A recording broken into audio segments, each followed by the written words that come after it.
Welcome to another St. Pete by Night revamped production.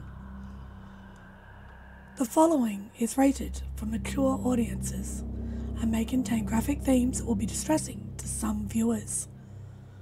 As always, we recommend you ensure the safety and well-being of yourself and those around you at all times.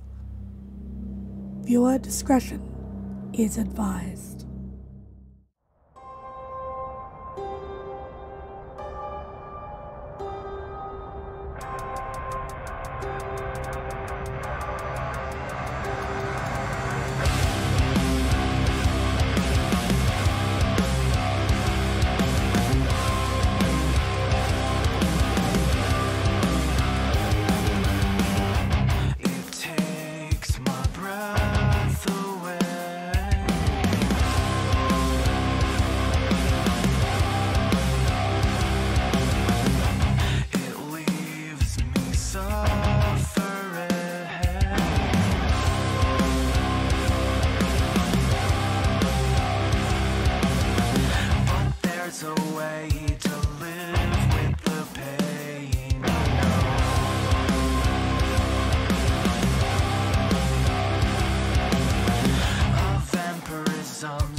Welcome back, everybody, to the St. Pete by Night Twitch channel where we play St. Petersburg by Night, a massive multiplayer 5th edition World of Darkness chronicle set in St. Petersburg, Florida, including Vampire the Masquerade, including Hunter the Reckoning, and including tonight's chronicle, Rage Across Tampa, set in Werewolf the Apocalypse. My name is Kent, also known as Misha Kent on all social media. I am the lead storyteller of St. Pete by Night and the storyteller for the Rage Across Tampa story, which has gone through quite a lot of twists and turns and a lot of ups and downs.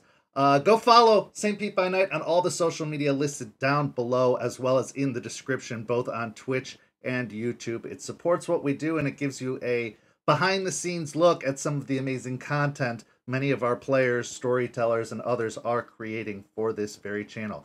If you haven't subscribed yet or followed, go hit that button. It supports the channel and it allows you to keep up to date on all of the episodes of all of our amazing series that we have here on St. Pete by Night.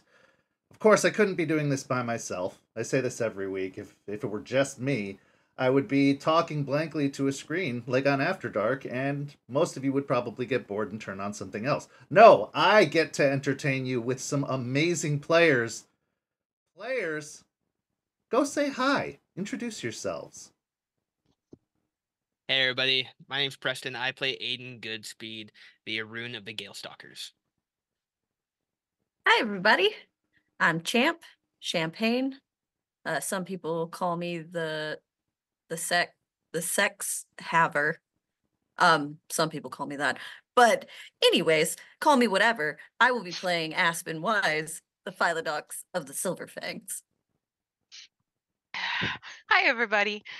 I'm Nori, and I have so many questions for Champ, but we'll save that for later. I am playing Malicious Jester, the Black Fury Galliard. Unfortunately, our beloved Ghost Council Theurge couldn't be here tonight, but we can look forward to his return next week. As I mentioned on our previous episode, we've found that the wonderful system of Werewolf the Apocalypse 5th edition created such an opportunity for us on this server and on this channel to enter into a new world and try a new game. But we found ourselves coming into some constraints with the rules that Werewolf originally gave us. And as we wait for updates in future books, we have been using Kaldorian's Reclawed House rules, which are available on Mr. Gaughan's site. They're also available on Onyx Path Publishing. You can find them pretty much anywhere, but these are adapted rules for Werewolf the Apocalypse 5th edition, and they allow pack mechanics, enhanced cairn mechanics, some adjustments to rules. So if you hear any terms that you haven't heard before and you are a 5th edition Werewolf aficionado, understand that we are using some adapted rules for the system. So don't come at me with all the rules lawyering. I know, it is different, but I promise you will enjoy the story nonetheless.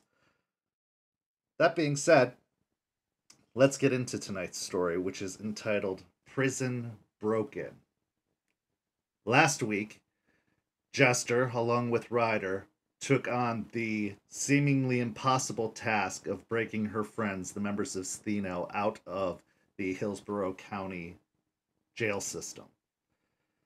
Everything started off well as they got into the facility, making their way through the various corridors, coming upon Chloe, Jester's closest friend, finding her in the medical infirmary, being tested for some rather unusual tests. It was eventually revealed that she was a Ghislaine, what might also be known as a kinfolk, somebody who is not affected by the delirium that most normal humans suffer when in the presence of werewolves. Now, those with this special ability are often brought into werewolf society and raised within the werewolf society because they can be great allies, but they can also make very, very dangerous enemies. Because if they can't be afflicted by the condition that allows most mortals to forget, they can pull back the veil and they can expose the existence of werewolves, which is a threat not just to the Garou Nation, but a violation of the litany, the rules that the Garou Nation have followed for a long, long time. It also makes them very valuable allies to the enemies of the Garou, because most kindred suffer in fighting back against the Garou because they can't send the usual mortal associates out to take care of the problem.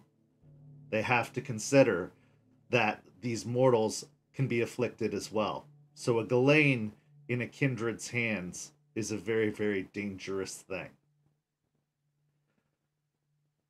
The mission was a success. Stheno was freed. Mia nowhere to be found, having disappeared completely from the computer records and from the prison system itself altogether. But Jackson, Caleb, and Chloe were freed, but at what cost? Unfortunately for Jester, she found out what that cost would be, as Ryder died shortly after the escape, succumbing to wounds inflicted by Bloody Mary, who he managed to buy Jester enough time to escape, but would suffer the consequences himself. After returning and letting the rest of her pack know what had happened, there was a very tense moment between Aspen, the rest of the pack, and Jester, where Jester was told to stay exactly where she was, while the rest went off to bury Ryder at the base of Grandmother Willow, next to the cairn that was forming. It's been a night that will seemingly never end. So tonight's story picks up exactly where it left off. Jester, you are in the back room of Ryder's Motorcycle Club. You have just shifted into the form of a lupus wolf right in front of Chloe. An attempt to prove to her that what you had been hiding from her all along was more than she could possibly comprehend. To show her that there was a lot more going on. Chloe stands somewhat awestruck, and silence hangs in the air between the two of you for very many, many moments, when all of a sudden she just starts to laugh.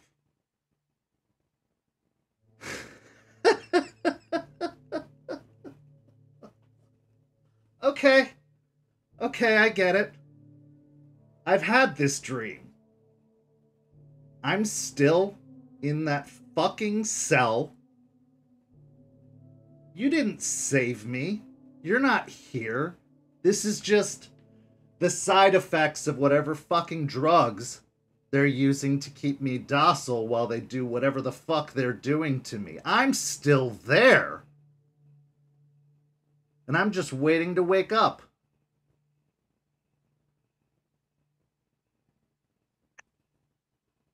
I will, after she finishes, I will shift back to Hamid and just sit on the floor, picking up the clave again and just setting it in my lap. It's not a dream. No? No. Because I'd assume if my best friend, Jessica, were going through something as crazy as becoming a fucking wolf, that's something she'd tell me. It's against our laws, but... Against your laws. Who's our? Who's us?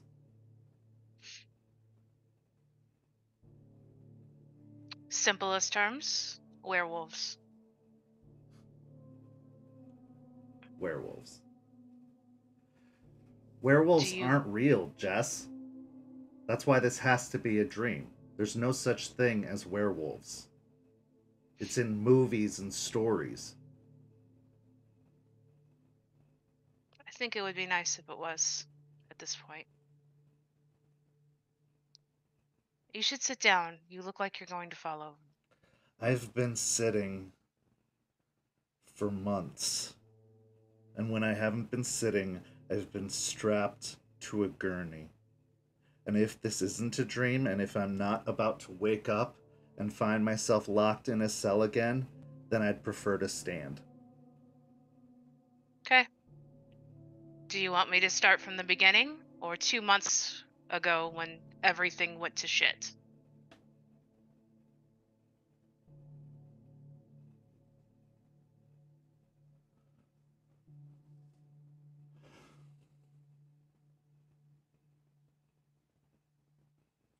How long have you been like this? Remember that time that my mom disappeared? Yeah? Started around then. She and Eddie were fighting again, and he was hurting her pretty bad. And I went to step in. I remember the horror in my mom's eyes, and I don't remember what happened next, but I woke up to a dead Eddie.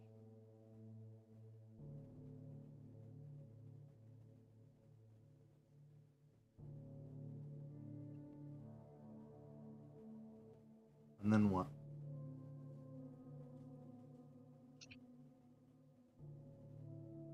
And then I spent 2 months waiting for my mom to come back, and she never did, trying to pretend everything was normal because I had murdered someone and I didn't remember, and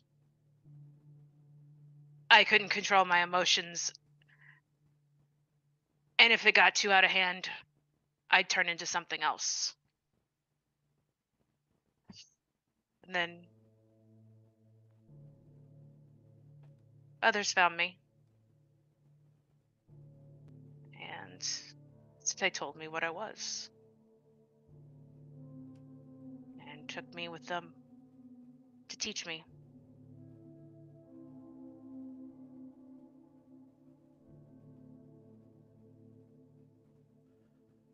What did I do? When did you stop trusting me? When did you stop believing that I would understand? That I would be there for you no matter how crazy things got? What did I do, Jess? Just tell me. Tell me what I did. I'll give you 1,000 apologies. You never did anything. I would have been there for you. Hell, I would have helped you hide the body. I didn't want you to see me as a monster like my mom did.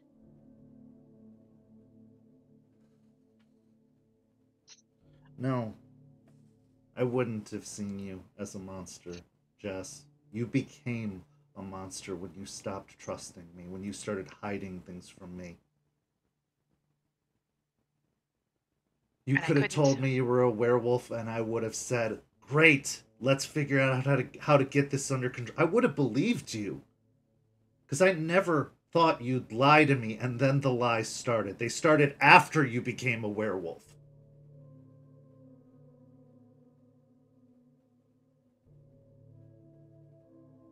You became the monster you were afraid I was going to see you as.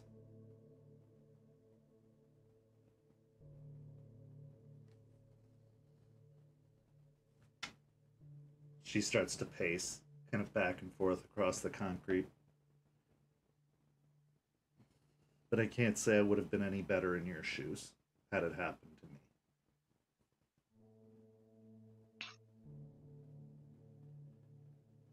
I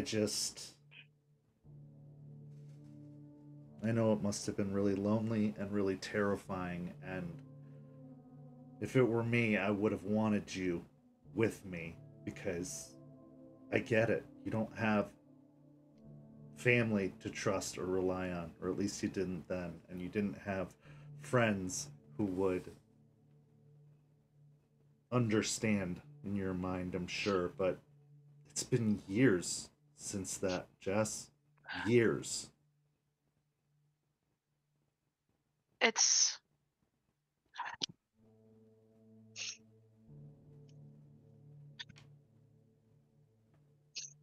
We're not supposed to involve humans.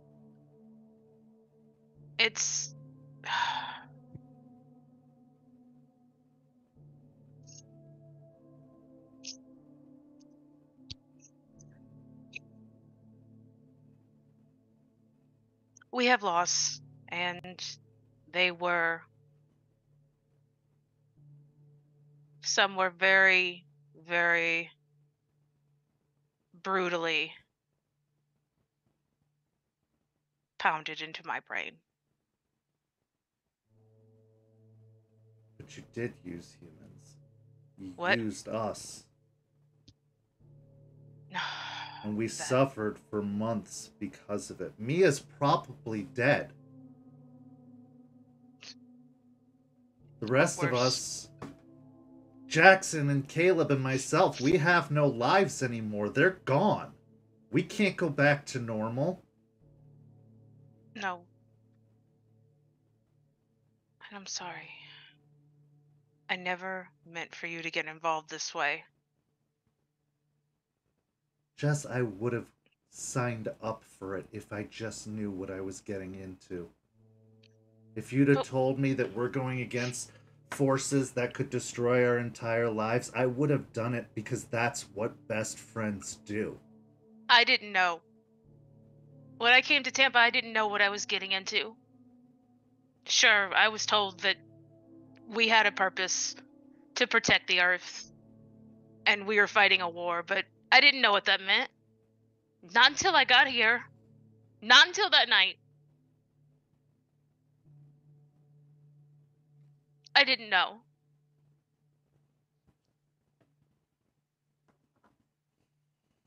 I didn't know what the fucking monsters were capable of.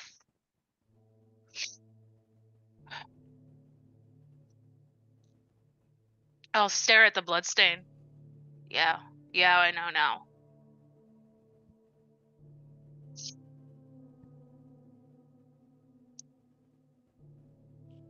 We went in to get information, to learn more about as cliche as it sounds fiction-wise, to learn about vampires. We're fighting vampires.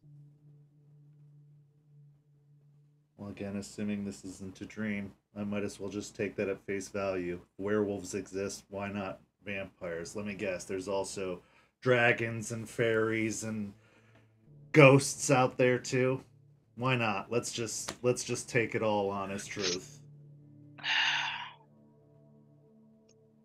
I don't know some of them. Maybe. At this point. Probably.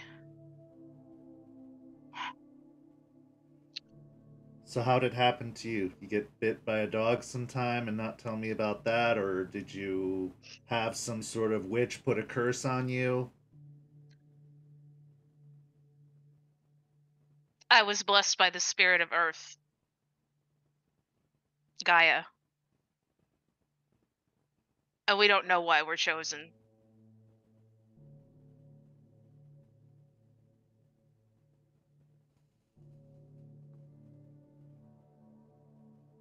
So how many people have you hurt besides us? How many people have you killed?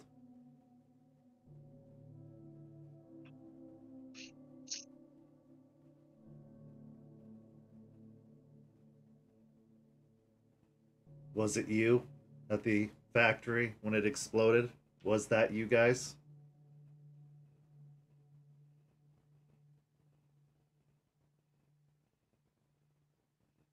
I didn't do it.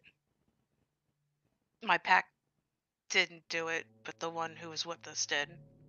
I'll look to him. I'll look to the others, to the bloodstain again. He's also the one that died getting us out tonight.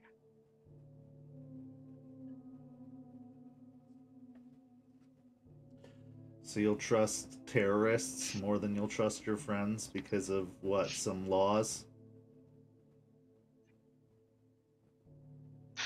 Didn't know he was a terrorist at the time. I hear a lot of didn't know, Jess. What do you know then? You didn't know this, you didn't know that, you didn't know what vampires could do. What do you know? What can you tell me to make any of this make sense?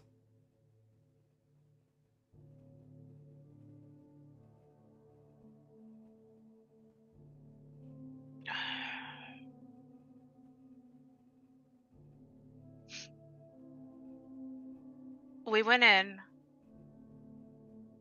because apparently there were some there holed up in the power plant. And we were supposed to find them and try to get information about the others in the city. I'll pull my phone out, pull up the pictures, scoot them over to her, or slide it over. That's what we found.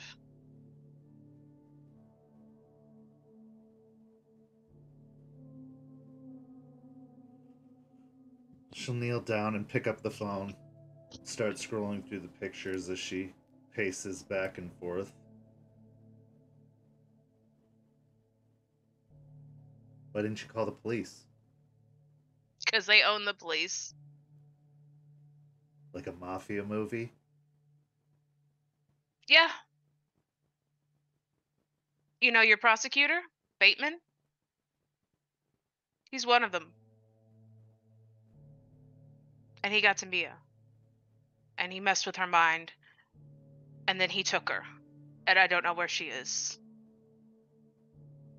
You see her stop walking suddenly as if she's about to take another step, and she kind of freezes in place, and her face, her brow furrows and kind of scrunches up as if she's trying to recall something.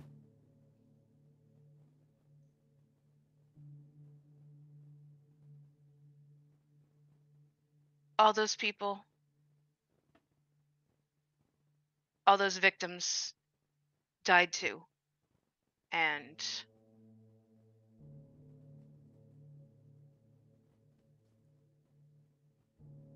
I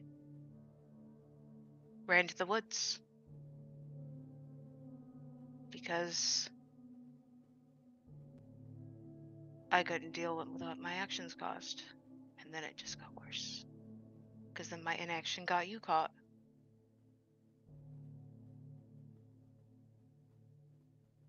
And I have tried so hard to be patient. To let Aspen try to do it the right way, but they're in everything. So she's one of them too? She came to see me, you know. She's one of us.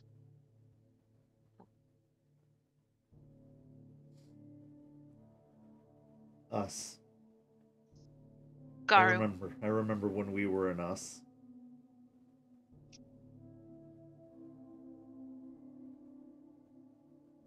So what, you're going to save the world using your new superpowers, like an Avenger or something? You can't trust the police, you can't trust the right way of doing things, we can't even believe in the law anymore, so you're just going to run off and get yourself killed? Or get other people killed? No more other people. You can't know that.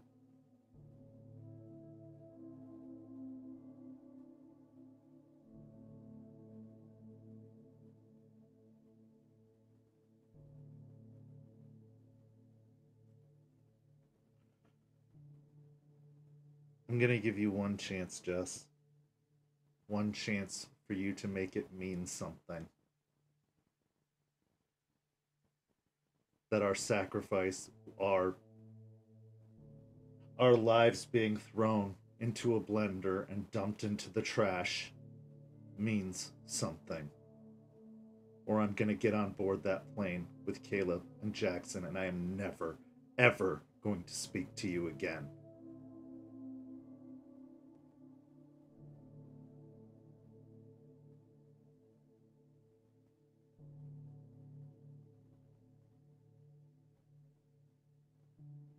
What is it?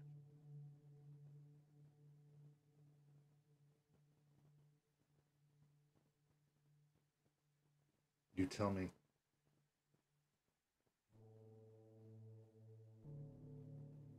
What do you want to know?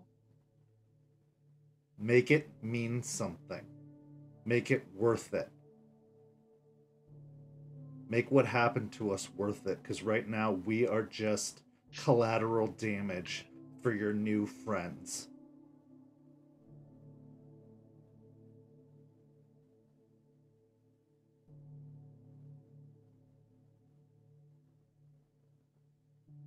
Our lives are over for your new friends. Because that's what it looks like right now. It doesn't look like you're saving people. It looks like you're just getting more people killed.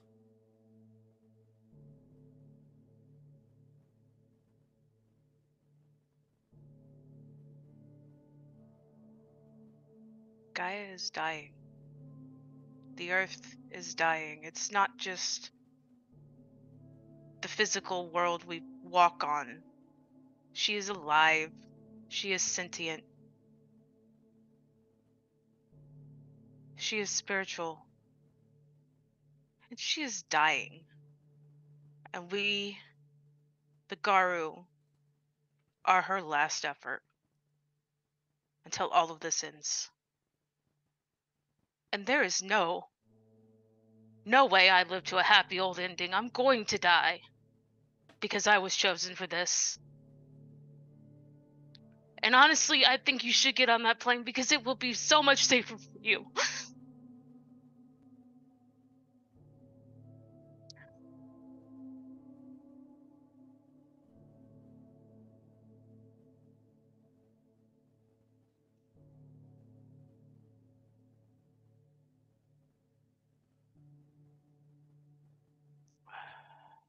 If I could show you what it looks like, I would, but I don't have that magic.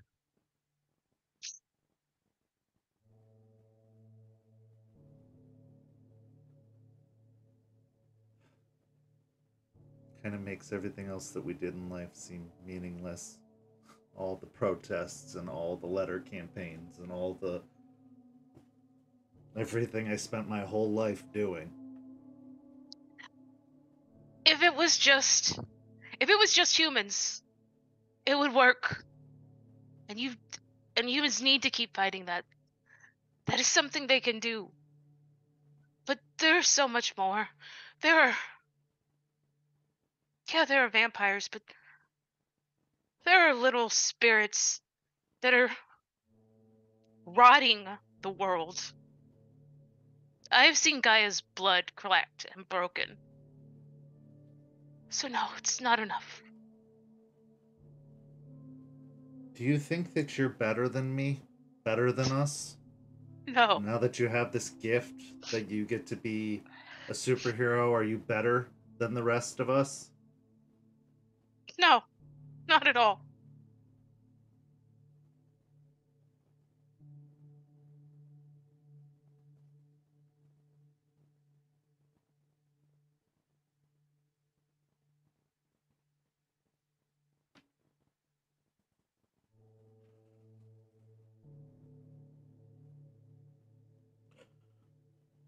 Well, Jess, I'm gonna be better than you. You know how? How? Because I'm not going anywhere. But you have to let me in. You have to tell me everything. No more lies, no more secrets. You're my Then you best fucking friend. And I don't take that for granted. And I love you so much that I can't even bear the thought of you, no matter how mad at you I am right now. I can't bear the thought of you having to fight this fight alone.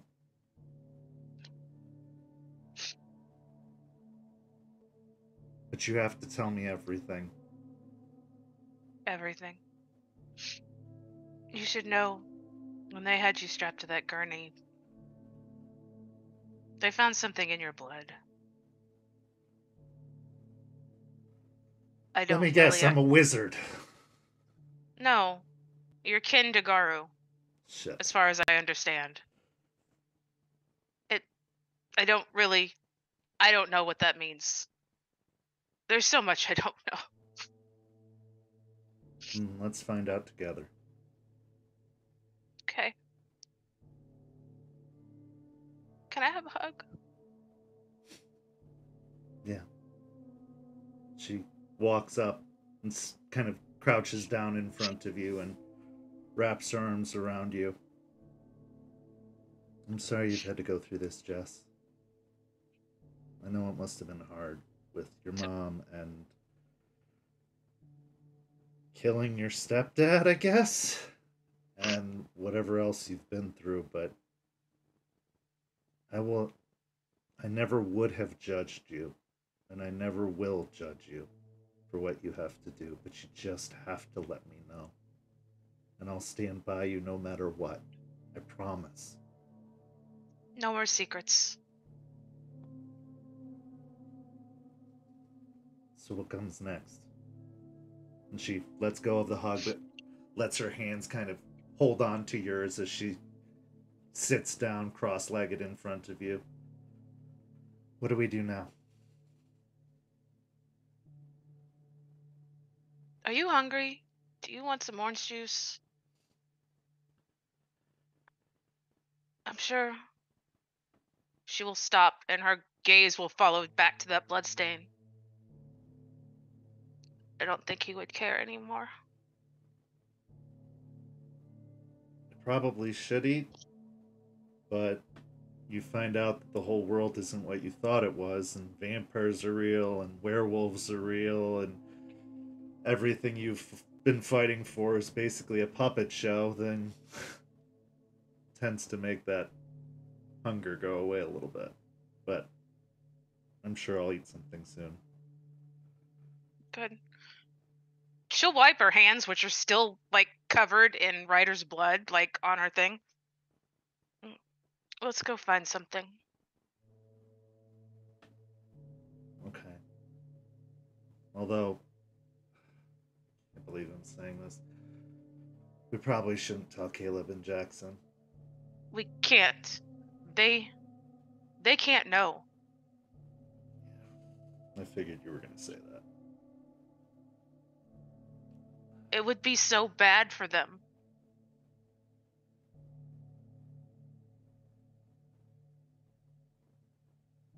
So we send them away.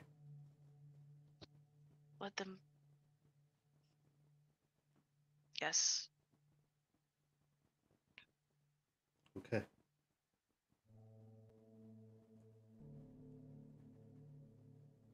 Okay. I'm with you. I'm gonna I'll need some stand. time and figure out where the hell I'm gonna live, and probably gonna need a haircut or something to. It's gonna be like a fucking spy movie. I'm gonna have to get new clothes and. Oh god. Okay. I'll lean over her. You're not alone in it. I have a pack.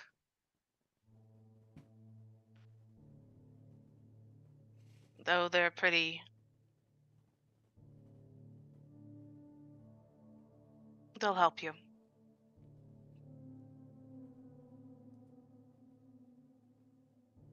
Okay. Just stands up and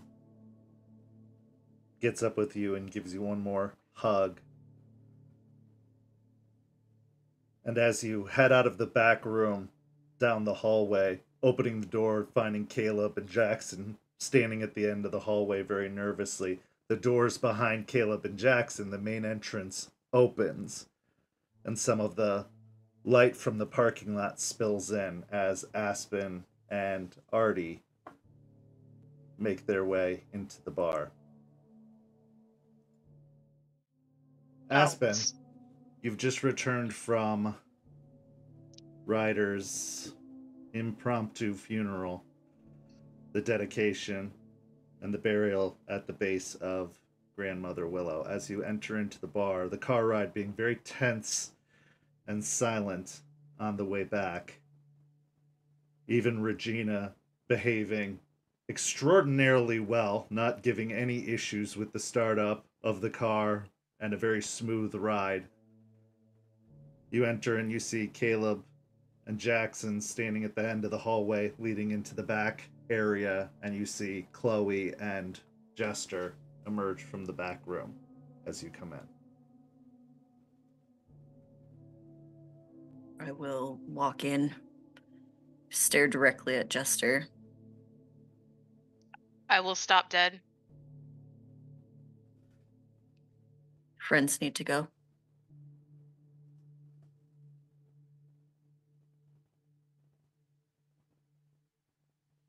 Can we take Chloe to Eliza? We'll talk about that. I can take them to the airport. Yeah. They need to get what they need and go. What do you want to do with her? Kind of gestures towards Chloe. Take her with you for now. She can say her goodbyes. And we'll discuss it. Okay. I'll turn to Chloe. Oh, go ahead. Go ahead. I'll turn to Chloe. Chloe, this is Artie. Do you remember Artie? He was one of the hacktivists we got attacked. Yeah, I remember. He'll make sure that Caleb and Jackson get safe and you safe. Okay.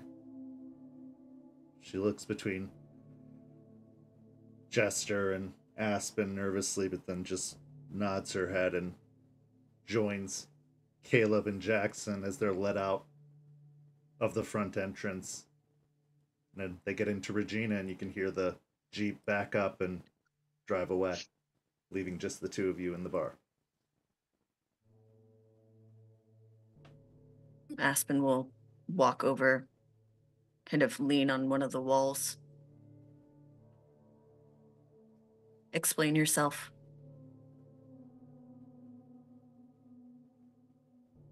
explain this extravagant excursion of triumph you just did?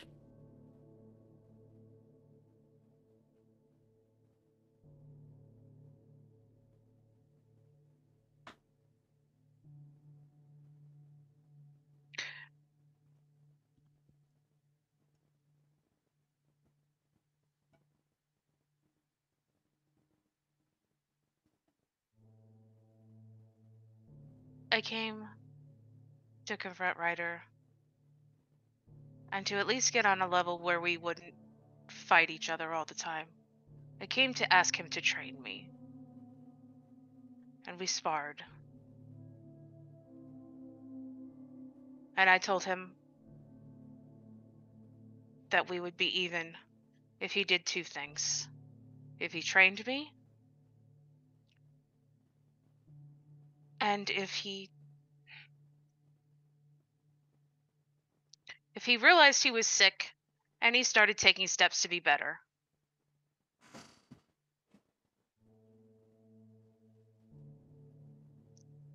And then he offered me a chance to get my friends out. But it had to be tonight. And I couldn't deliberate with you, he said. And for the last 2 months, in the Umbra, when we went through our trials with our patrons, I was chastised by mine. She still approved me of going, but I was chastised because I had not done anything to stop the injustice of my friends. And even when we came out, I waited, and I didn't do anything. And I could feel the weight of Gorgon's gaze every day. And when he offered, I had nothing else I felt I could do. Nothing else you could do? No. So I didn't bust my ass trying to get your friends out, put my own friends, people I cared about, in danger for you. But you made sure to put all of us, your whole pack, in danger for your friends.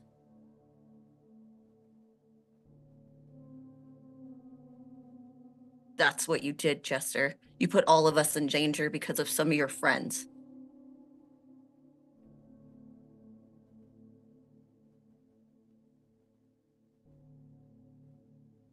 You put all of our efforts in jeopardy, everything we're trying to do, because you needed your friends out of jail. And we all have been doing our best. Did you know that Bateman had Chloe on a gurney, draining her blood and experimenting on it? No, I didn't know, Jester. I didn't either until tonight. None of us knew. Mia is missing. She's gone from the system. You want to go find her and break her out too? You want to go do that on your own? Get yourself killed? Is that what you want to do? Does that seem smart? It's the problem, Jester. You don't think. You just do.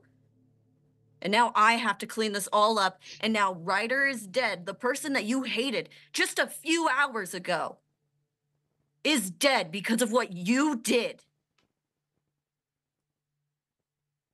I had to bury him because of what you did. Do you want this? Do you want to be pack leader? Because God knows you're doing a bang-up fucking job of it if that's what you're wanting.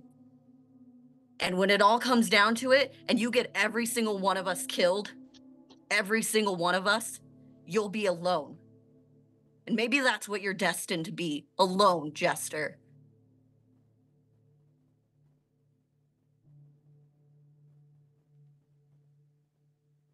Because all you do is think about yourself.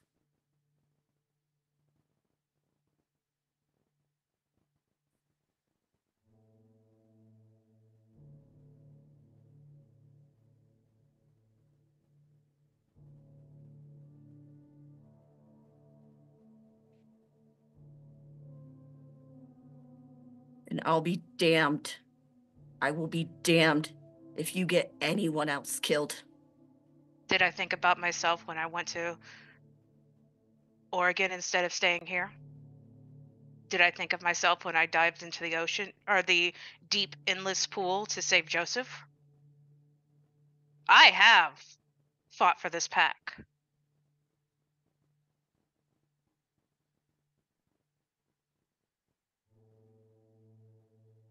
You went my through the friends- motions. No, I didn't go through the motions. I fought for this pack. And my friends are destroyed because of this. Their lives are destroyed. Because of what you did. Because again, you didn't think.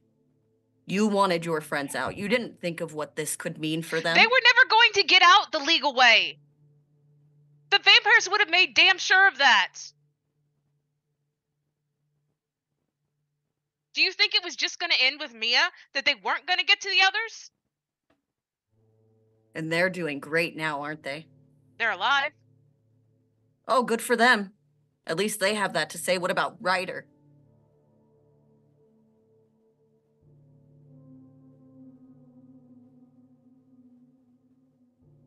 Ryder wasn't supposed to sacrifice himself.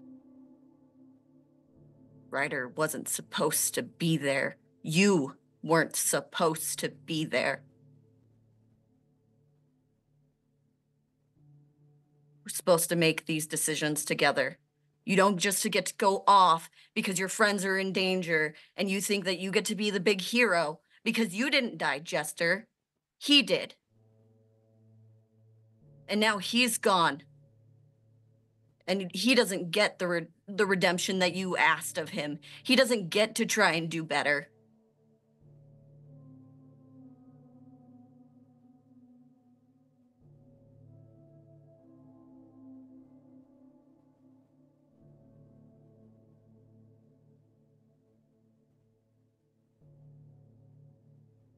I didn't mean for him to die. And I'm sorry.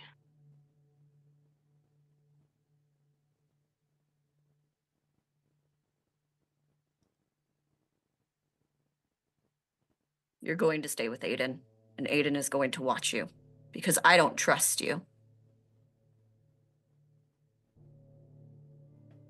And you're lucky if any of the others do at this point.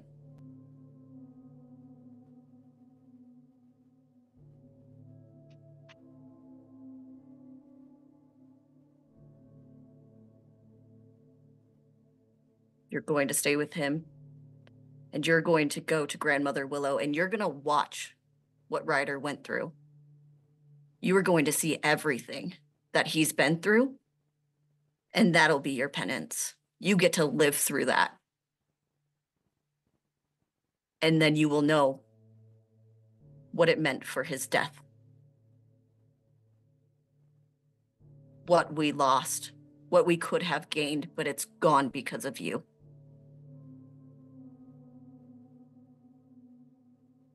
And you keep that clave and you have it as a reminder of what you did.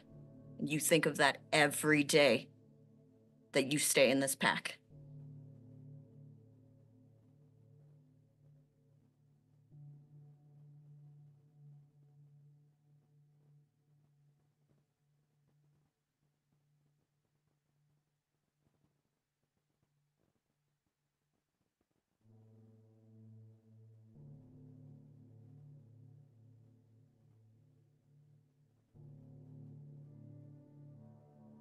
But you got what you wanted, right? You got your friends out. How does it feel? Terrible. Good. I just hope you don't treat us and wait too long if one of us are in danger. Like you did my friends. Or the things that mean something to us.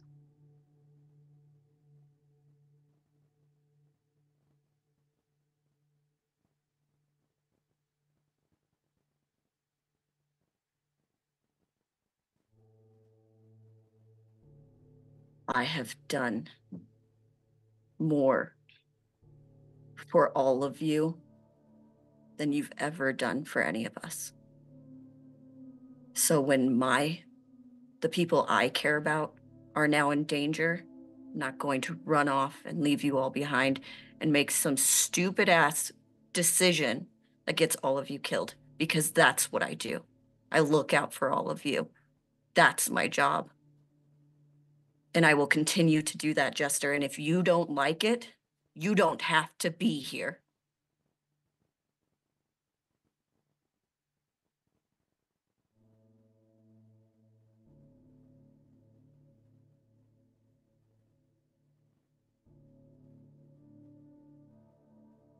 When's my penance going to take place? I'll coordinate that with the others. Fine. Now, about your friend, the other one. I told her. Of course you did. She's Ghislaine. I think that means that that's not against the litany. I'm not sure. It's got to count for something. It's not about litany, Jester. It's another decision you made without all of us.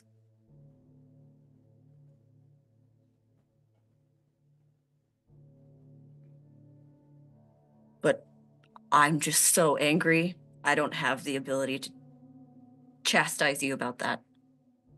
She's going with you? Yes. She'll go to the RV with you, and you can figure it out from there, since she's so damn important to you.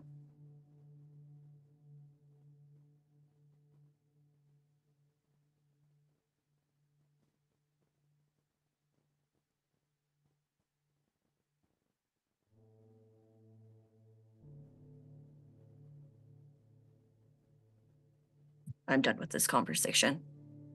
When Artie gets back, you're going. Get yourself cleaned up.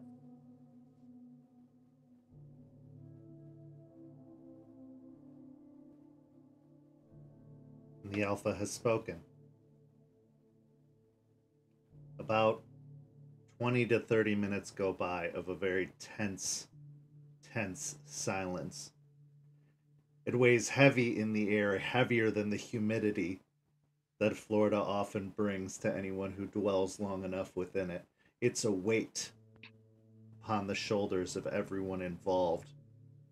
As Jester, you go behind the bar, using the facilities to clean off at least a majority of the blood, although you know these clothes, this bodysuit will always bear the reminder of those last moments with Ryder, as long as you choose to keep it. Eventually, the silence is broken by the sound of Regina's tires skidding into the gravel parking lot. Artie steps into the room. Where to, Aspen? I'm already walking to the car. Taking Jester and her friend to the RV. She's going to be watched by Aiden for the foreseeable future. Okay. Do you want to wait here or come with? I'll go with you. I gotta talk to Aiden and let him know. Okay.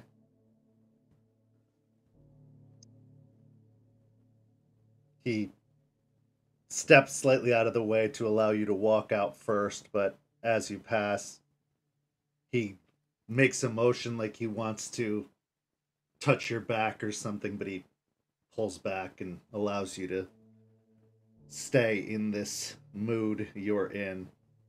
One doesn't interfere with the Alpha when they are on a warpath. You climb into the Jeep, already hopping in the driver's seat and starting the car. Chloe's sitting in the back seat as you arrive at the car, Jester. Do you climb in back with her or do you get in the front seat? I'm climbing back. As you do, she looks over to you, not saying anything, but basically trying to make eye contact with you as a sort of check-in to see how you're doing. I'll take her hand and squeeze it. She squeezes your hand in response but says nothing and nods her head and then just looks out the window, keeping her hand holding yours. The drive to Lettuce Lake Park feels a lot further than it ever has. A lot longer of a drive, despite the fact that it is the early rays of the morning sun are starting to peer on the horizon, now being about 6 a.m., give or take. And when you arrive at the park, Aiden, you've been sitting outside of the RV. What have you been feeling as you've waited, knowing that Aspen was eventually going to return, not knowing what state she was going to be in? What's been going through your mind during the time that you've been waiting? He's kind of pacing back and forth in front of the RV, curious if they're ever going to come back to something else happen and he's been left out of the loop. The brief time that he's been apart feel like weeks have gone by. This constant fear that he'll never see any of them again, because just when he thought everyone was safe, someone has died. So he has this pacing that quickens every now and then, and almost to a quick little saunter, almost a trot, as he runs back and forth in front of the RV, trying to work through that everything's going to be okay, even though he's in the unknown. And what thoughts is Aiden carrying with him after seeing Ryder put into the ground? He's angry. He's sad. He had gotten some form of a connection with Ryder during the conversation, an understanding almost, where they were going to try and work together to keep the pack safe. And he was going to be that extra barrier that Aiden could lean on if he were to falter. And now that piece is gone. It all lays on him now. Ryder dying increased the pressure onto him. The physical things that happen to the pack, he now feels he's completely responsible for. It's only been about 90 minutes or so since Aspen and Artie dropped you off at the RV following the burial of Ryder. Aspen had told you to wait and that she would be back, but that 90 minutes felt a whole lot longer as you sat in the darkness of the last hours of night. You can see the light starting to filter over the horizon, starting to fill in the trees as two headlights come bobbing down the path, the gravel road leading from the highway. And Regina, filled with 4 occupants, comes to a stop outside of the RV. Aspen and Artie sitting in the front seat, 2 other individuals in the back, and as the doors open, you see Jester being one of the occupants, and a woman that you only really knew from the news articles. You've never encountered outside of that. But you knew her to be Chloe, one of the members of Stheno. And the scene is yours. He'll walk up, kind of picking up the pace, going to give everyone a big hug because he's happy, and then seeing what remnants of blood is still around, he'll immediately remember and just kind of stop and wait for everyone else to approach. What form are you in, Aiden? He's in Hamid right now. Aspen will hop out of the car, kind of nod over to Aiden, and she will go into the RV just for a quick minute and then come back out.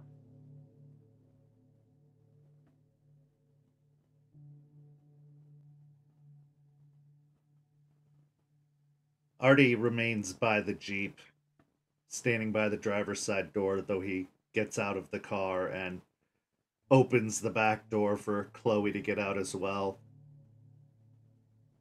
She does, hesitantly to say the very least.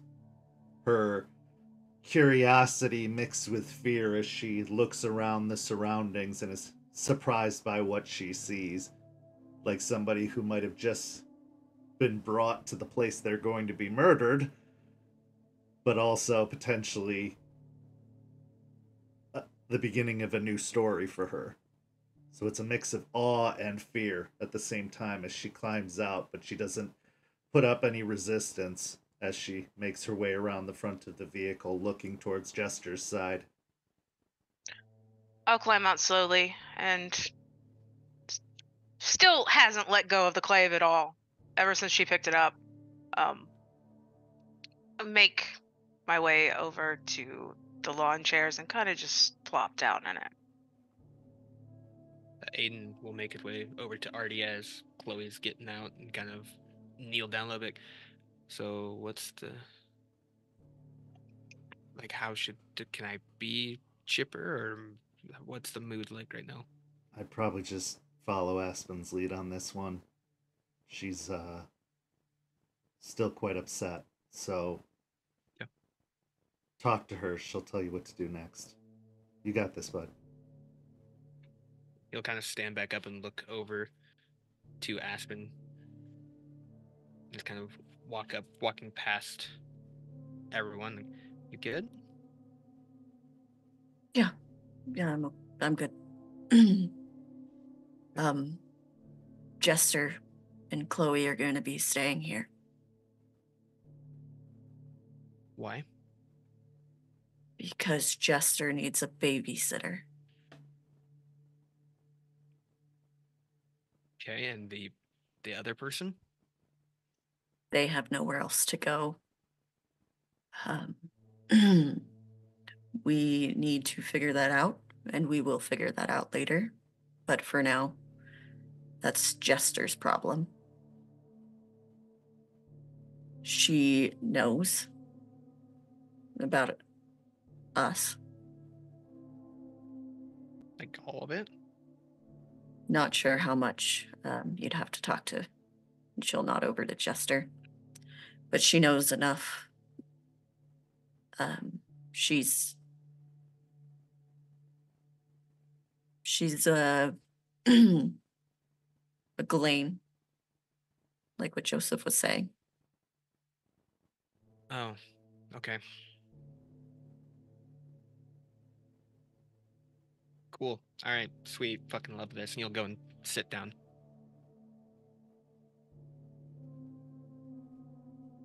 But I'm gonna have you keep an eye on her.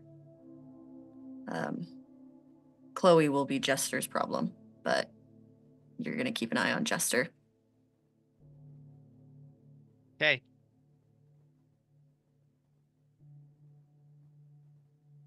Is there anything you want to discuss?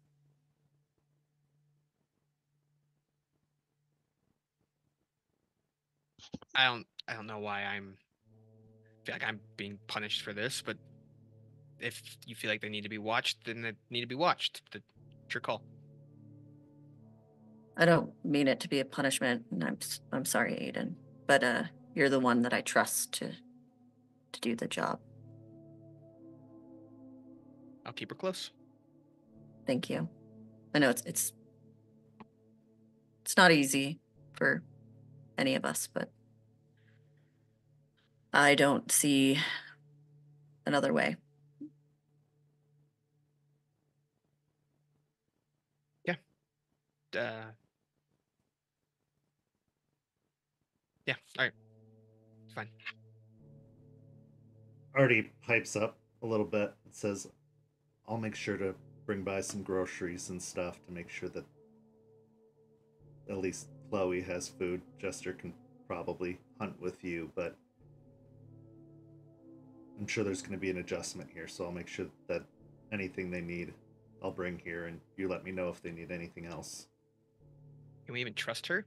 This place was found to keep people away, and now we're just bringing people here. She's different. That's the problem. She knows things now. He'll turn to Jester. How much did you tell her?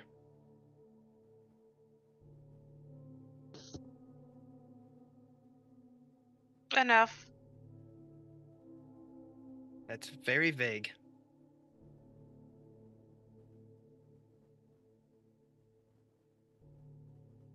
Miss Weiss, Chloe says, having stayed silent as the grave until now. Thank you for trying to help us. And I'm sorry that we caused you so much trouble. And I promise I will do whatever you need me to do. I won't go anywhere. I won't cause you any more trouble. I just want to help however I can. And she looks over to Jester.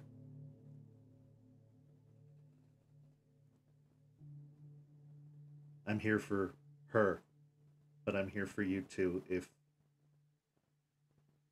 all of this isn't some sort of weird hallucination,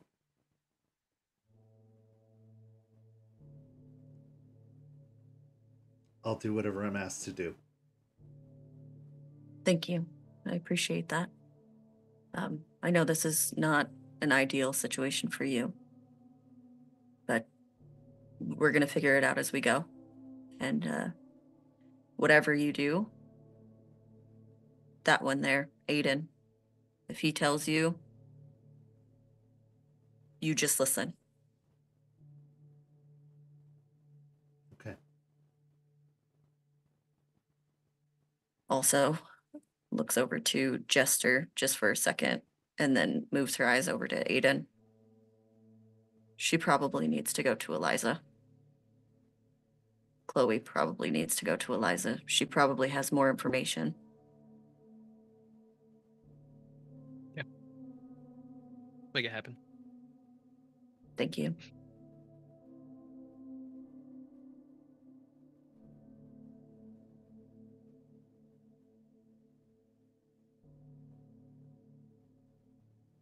Artie pipes up again.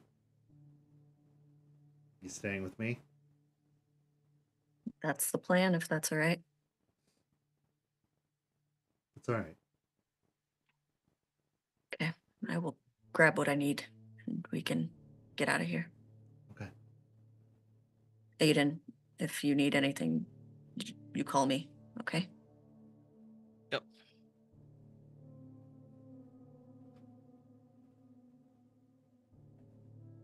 So Aspen goes into the RV, collects a few changes of clothes, packs a little bit more than an overnight bag, probably a suitcase worth of belongings. The others sit in the same tense silence that seems to have persisted ever since Jester returned. At this point, I've started disassociating with what is going on, and in my mind it just keeps replaying back and back over and over. Ryder laying on that pavement and his last words.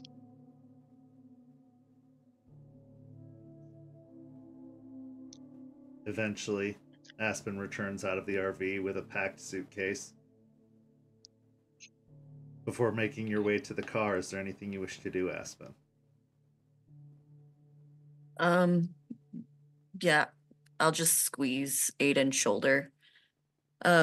She feels a little guilty because it's responsibility to put on Aiden that he wasn't ready for. So she just kind of squeezes his shoulder and whispers a thank you. Looks over to Jester and then just walks to the car. Artie makes his way around and opens the back door, the trunk for the suitcase, and then opens the door for Aspen, letting her get in the car before closing it. And as he makes his way around, he gives a look first to Aiden, a look that screams reassurance of, I've got her. And then looks to Jester and kind of gives a pitying but also empathetic gaze before he makes his way over and climbs in the driver's seat. Regina sparks to life immediately and starts to back out, driving away. This seems like an appropriate time for us to go to break. We'll be back in about 5 minutes, where time will start to catch up with the pack as a few days will pass. We'll see you back here in 5 minutes.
And we are back in the first half, a confrontation between Aspen and Jester.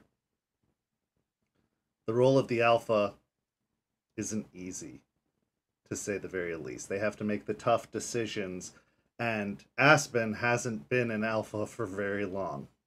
She's used to the tough decisions in the courtroom. She's used to prep and time and planning, strategies. But sometimes you have to make a call in the moment. And Aspen was forced to make such a call when it came to the fate of Jester and Chloe, someone who innocently, until now, had no knowledge of what she was involved in and how it was going to shape her very future. Aspen, you've stayed with Artie for a few days, ever since the incident. Not going to visit the RV, not going to interfere, just letting that anger kind of stew within you. And Artie has given you that space. Conversations have been fairly shallow, not in a bad way, but just keeping things light, not getting into business, just letting you recover. The sleep, however, hasn't been so great. You've had nightmares. Nightmares of burying Ryder. Nightmares of all of this responsibility, all of this pressure, and maybe even a little guilt for everything that's happened. That you could have done more. That you could have done better. That maybe if you'd pushed hard through the law, none of this had to happen. Although a part of you knows you were up against something you could not prepare for. About 3 days after your last encounter with Jester and Aiden and Chloe, you're in bed and you're awoken by the sound of some clattering next to the bedside. As you open your eyes, cutting one of these nightmaric visions short, you see Artie putting what looks to be a makeshift tray on the table next to the bed. It looks like he's prepared breakfast, although prepared is a very, very interesting turn of phrase, as it's most likely a microwaved breakfast burrito and a glass of water and some orange juice. And as he sets it on the bedside table and sees you awaken, he sits down on the bed next to you and reaches a hand up and starts stroking your mussy bed scrambled hair. Hey. Good morning. Sorry to wake you. No, it's okay. It's probably for the best. Are you ready to talk about it? I don't know. I'm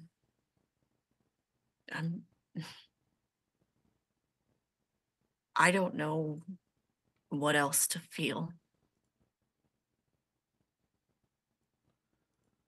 Well, why don't we start with what you do feel? What are you feeling right now? You've been angry. That much is obvious, and rightfully so. But what do you feel right now?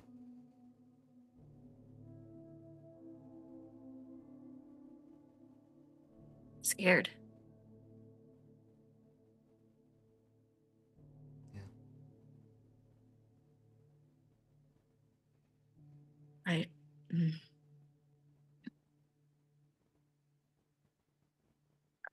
I don't I don't know what else I was supposed to do.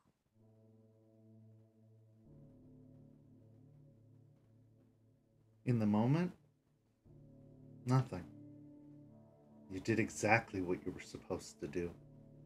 You took control of the situation. You showed strength, but you also didn't shut out mercy. You let Chloe stay. That was a big, big decision to make. You could have easily sent her away with the others, but you didn't. And Jester's gonna need her. As a reminder, more than just a clave that she's not gonna be able to carry with her everywhere she goes, but also as a conscience. These kinds of things can rattle a person really badly, make them go further down that path that Ryder fell down. He didn't have anyone around to help him, to show him, to make him think and make him feel. You did everything right, Aspen. I know that. I believe that. But now we have to move forward. Yeah. What does that mean now? Build a cairn? Figure out Terrence? Hope that something like that doesn't happen again?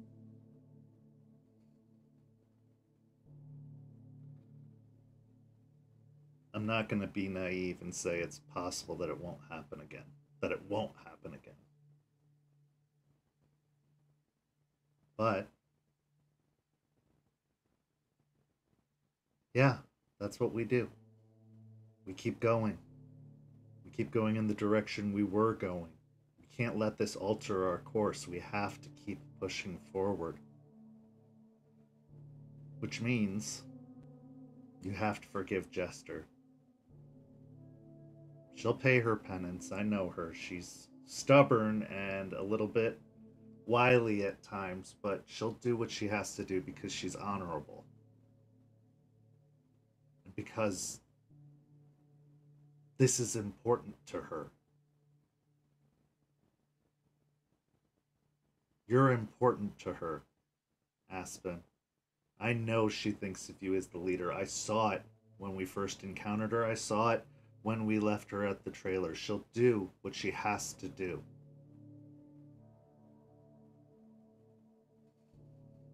Not everybody has had the same story we have, where we were completely gutted with our first change. that comes later for others, and we have to try and afford them the same empathy that we would wish we had received when it happened to us. But you're not alone. Yes, you make the calls. Yes, you're the boss, the alpha, the one in charge, but I'm right here with you. Aiden is right here with you. Joseph is right here with you. And believe it or not, Jester is with you.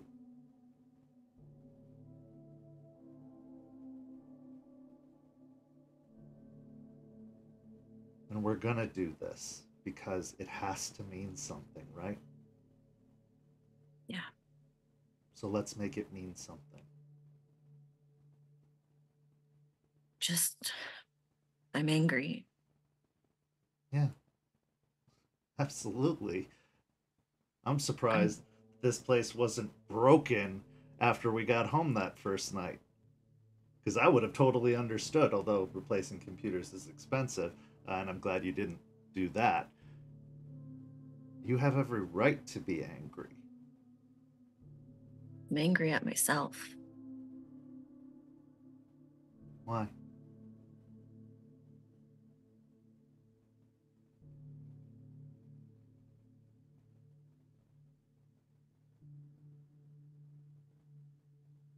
Because now Jester has to live with that.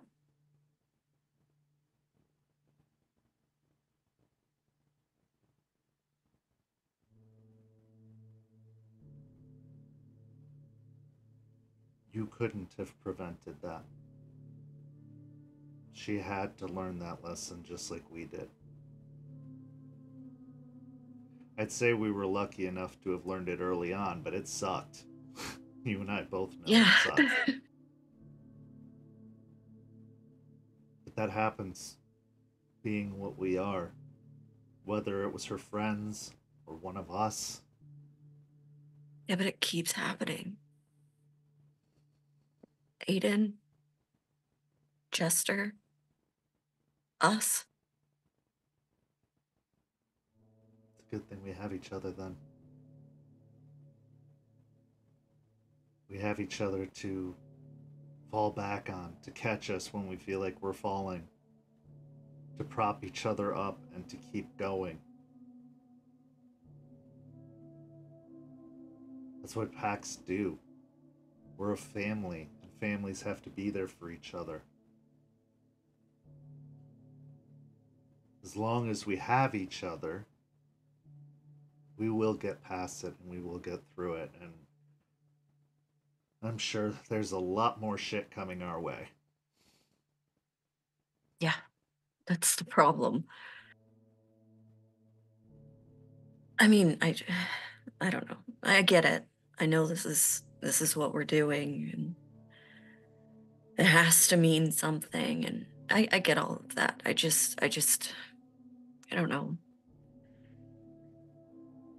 It's just sometimes it's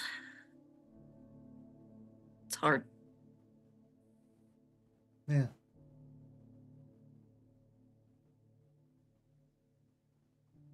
But you know what makes it easier? Mm. And he smiles kind of wryly and then leans in and kisses you.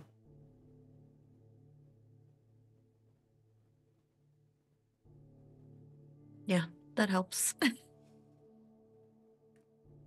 As much as you feel like you took something away from Jester, you actually gave her something more to fight for.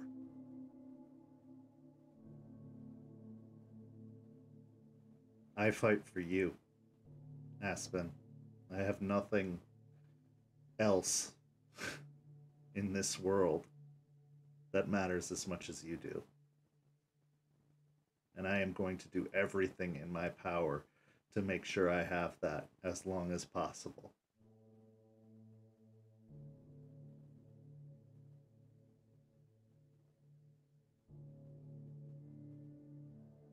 You know, you're my boyfriend, not my therapist, right?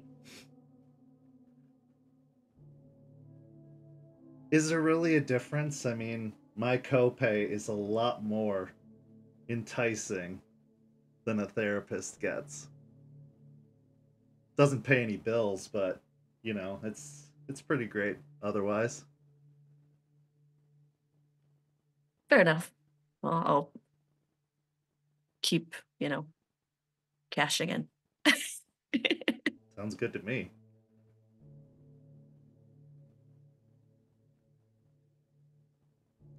It does bring me back to what we talked about in the kitchen,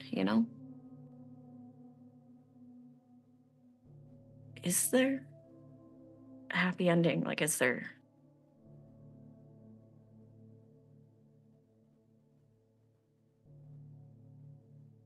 I don't know. But I'm gonna make one with everything I have. Vampires be damned. I'm gonna fight for it until it either happens or until I can't fight anymore. Yeah. I also, if we're putting it all out there, I also feel kind of guilty. I left Aiden. Aiden needed a job. The kin seeking is a lot of work, but he has help now. He needed assistance, and it would be good for Jester to get away from it all. She needs time to recover too. That sanctuary that you've created out there isn't a prison. It looks like it sometimes, it feels like it sometimes, but it's not. This is good for her and him. He's the big brother now. And this is going to show him that. And I think that stepping into that role is going to build his confidence. It's going to build his understanding of responsibility. And it's going to make him what he needs to be. He's going to learn the lessons that Ryder could have taught him in practice instead of in words. And I'll take him to get some barbecue. I'm sure he'll feel much better after that. Just, no extracurriculars beforehand. It does make the barbecue taste so much better, though. You're smart, you should be the leader. You don't want me as the leader. Trust me. I don't have the logical way of thinking that you do. I can't say I'd even have done differently than Jester if I were in her shoes. If you were in that jail cell, I'd be tearing it down brick by brick to get to you.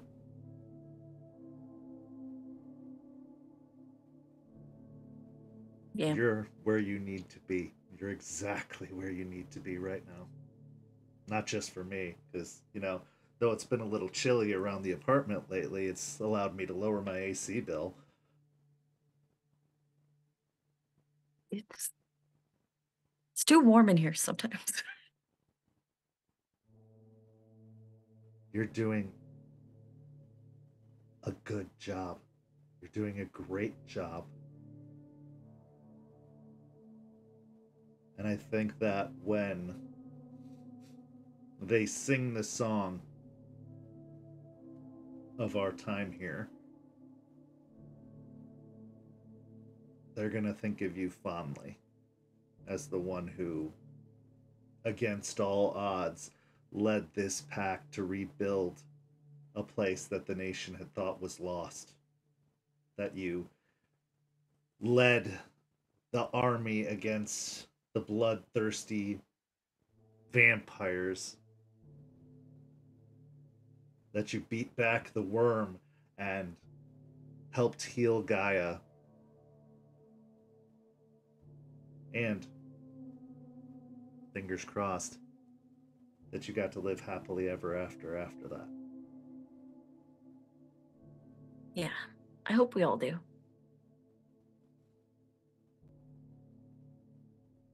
I know it's not reality, but hope is what keeps us going, right? If you don't have it, what do you have? Exactly.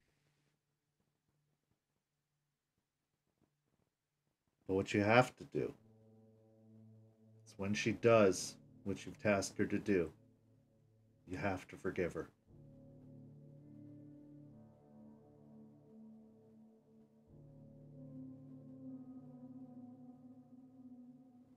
I know. And I think I already have in a lot of ways. Just don't let her know until she's done the job, because she might see an easy way out if you've already forgiven her. Fair enough. Fair enough. Yeah, I think what it really just came down to was just forgiving myself, I guess. That sounds silly, I know, but Not at all.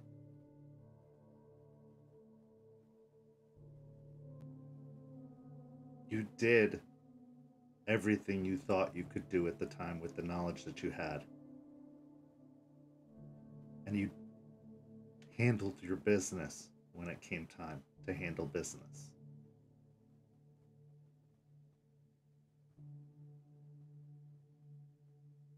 Even Ryder probably couldn't have done that if he were in your shoes, suffering the way he was suffering.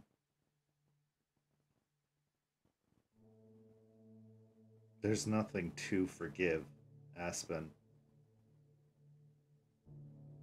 We do the best we can with what we're given at any given time, and you did the best you could.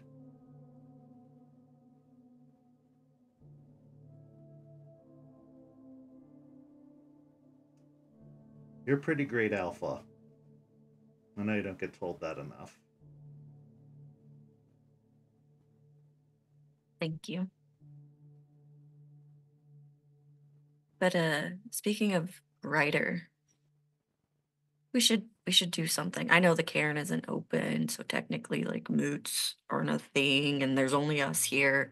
But I think we should do something.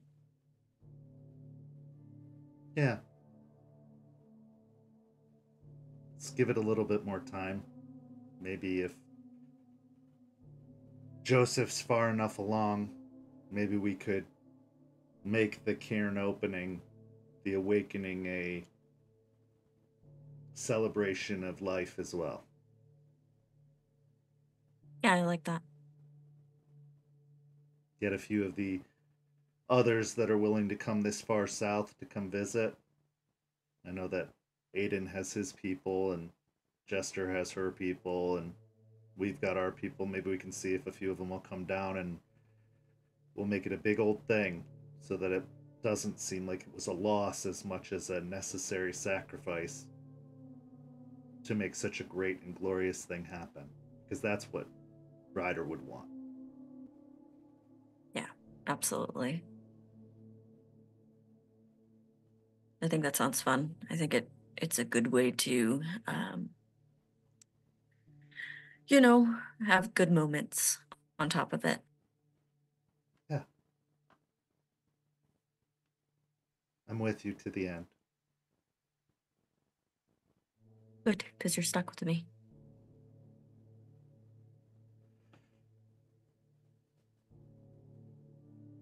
That sounds pretty good. Not gonna lie. Now eat something. You've been grumbling and barely nourishing yourself the last few days. Okay, yeah, I will. I will eat this gourmet breakfast burrito that you've presented me. Listen, And I haven't had a date in a very long time. I don't know exactly how this is supposed to work, but I got the good burrito for you, the one that doesn't have like the frost all over it and everything. well, my hero, so chivalrous. So as you eat and laugh and enjoy each other's company, actually enjoying each other's company, not letting the weight and the burden of the fraught-filled sleep weigh you down. We move across town to Lettuce Lake Park, where we find Aiden, Jester, and Chloe. Aiden, what has the mood been around the trailer ever since you were given the task of taking care of Jester and Chloe? What's been the overall atmosphere? The first couple days are definitely tense. Trying to move past and understand that Aspen trusts him to watch. And he's trying to take that job that he was given very seriously. Been taking Jester on the hunts that he has to do, and she has to come with, keeping Chloe there.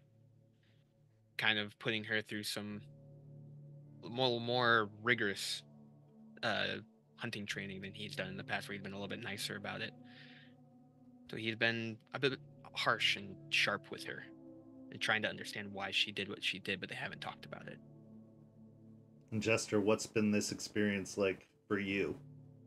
Chloe's around, and when she does get a few moments with you, she talks with you, stays with you, supports you, checks in with you regularly, even after the hunts when Aiden is, busy taking some time for himself. What's it been like for you?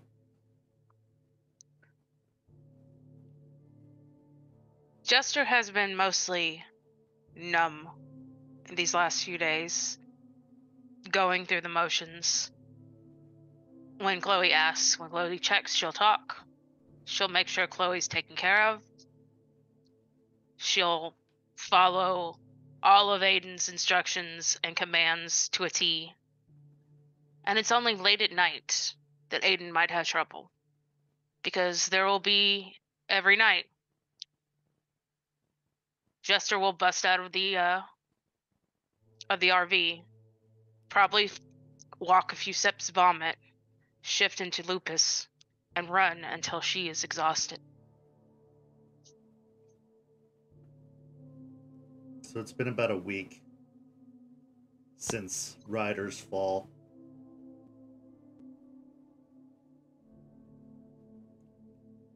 You get message from Eliza that she's prepared for you to bring over the girl. So Artie comes and picks you up, drives the three of you over to Eliza's, where you stand out front of the trailer. Chloe is very much kind of in confusion about the whole affair, but she doesn't say anything. She just simply looks around, slightly bewildered, as you enter into the trailer park where Eliza calls home. Driving down the long lane and stopping just outside of the park, Artie looks back over to Aiden and Jester and says, "I'll be here. I'll wait with the car. You guys do what you gotta do, and then I'll take you back." Thanks, Artie. Yeah. Look it out. Thanks. I'll look to Chloe. I think you'll like her. She's kind of sassy. If you say so. I'll climb out. And Chloe also exits the other side of the vehicle, and you both approach the steps.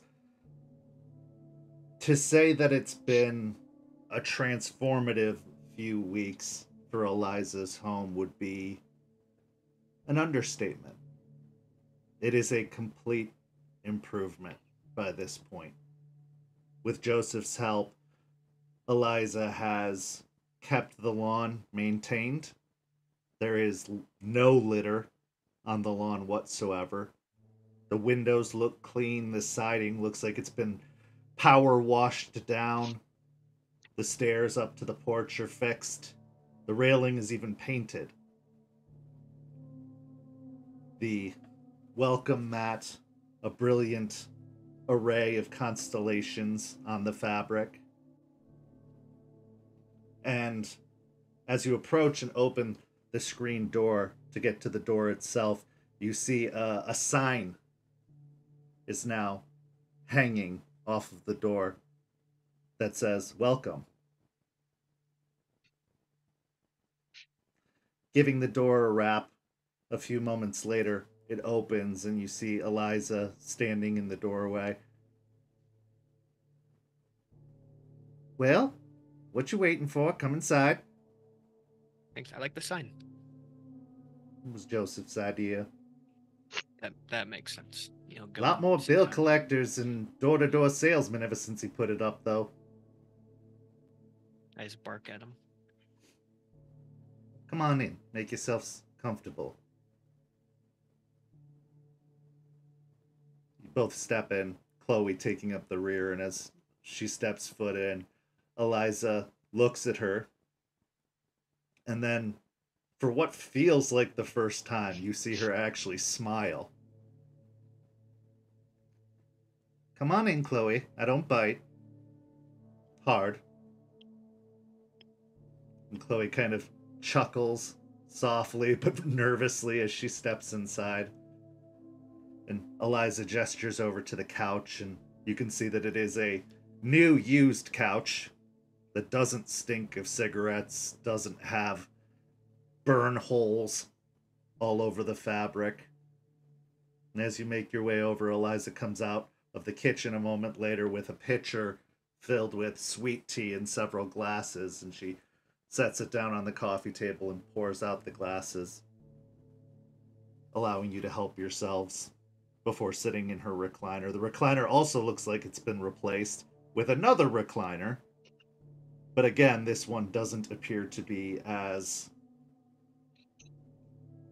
well worn as the previous one was. And as she sits in it, she kind of shifts uncomfortably a few times, still trying to make her divot in the recliner. I like the new furniture. I will say, that Theurge of yours has an eye for interior design. She reaches over to the table where once sat an ashtray overfilled with cigarettes and instead grabs a little mechanical device. She scowls at it slightly, but then sticks it in her mouth.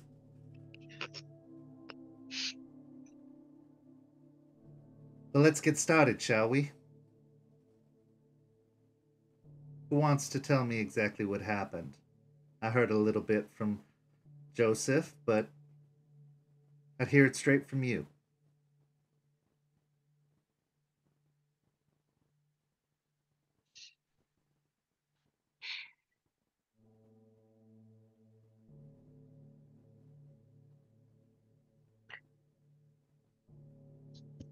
I went to Ryder to try and do what Aspen said and make things even. We sparred. I asked him to train me and to let me help him get better. And he offered a way for me to free my friends. But it had to be that night, just the two of us. And I accepted. Oh, that foolhardy boy. I knew it was going to get him killed one day. So confident.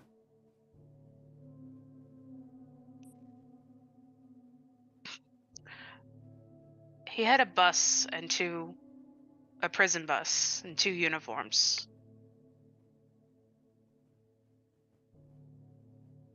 We managed to... Things were going well.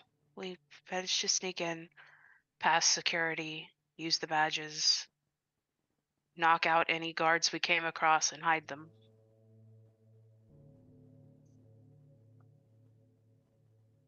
Till we got to solitary confinement. look to Chloe for then I found Chloe in the med bay, and they were experimenting on her. Eliza's eyebrows slightly raise at that, but she just stays silent and lets you continue. Ryder was able to look at the chart that she had and said she had her blood was different, that she was Ghislaine. She was kin.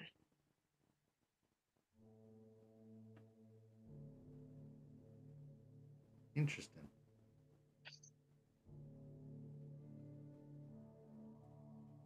There were 2 guards when we got to solitary with guns. I tried to get them to leave, but they didn't fall for it. So I tried to knock them out, and 1 gunshot went off. And when I was freeing my friends from the confinement, Mary showed up. And Ryder put the whole place in lockdown, locking me in solitary with my friends.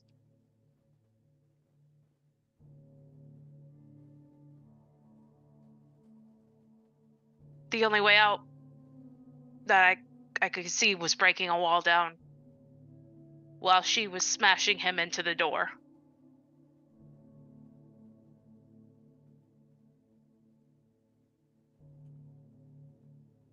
How do you feel about all that, Jester?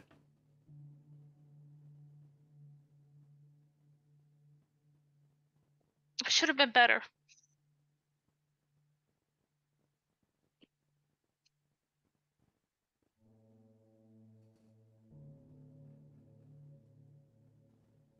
My girl, you were the best you could be. You're a young pup, still learning the ways of what you are. Shouldn't have been in that situation in the first place. But you were doing what you felt you needed to do. Now, an older guru would tell you that that was foolhardy and reckless.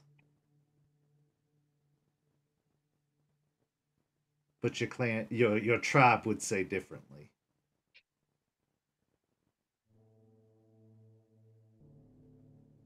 You didn't kill Ryder, Jester. He went in there knowing the risks. He's not a young pup like you. He knew what awaited him in that jail. He knew what the end result was going to be before it even happened. I should have said no. And then what? Continued to be distracted? Continued to have half a mind on your friends while trying to use whatever left of the other half in that addled brain of yours to try and build a can to try and save the world?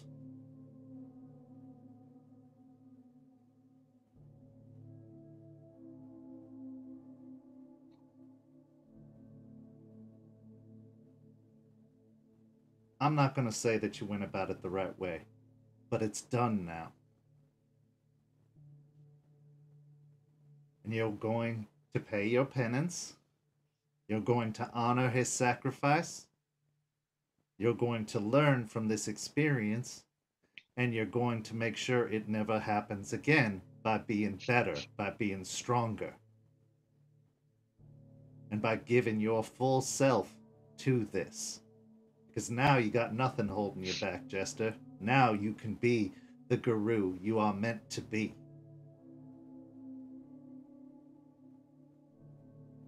You need to forgive yourself. That is how you're going to honor his sacrifice. That is how you are going to honor your pack. That's how you're going to honor Gaia. As someone who has carried around the weight of others' sacrifices for so long, I can tell you it only ends one way. And it's not good. You showed me that. You all showed me that. Don't make the same mistake I made.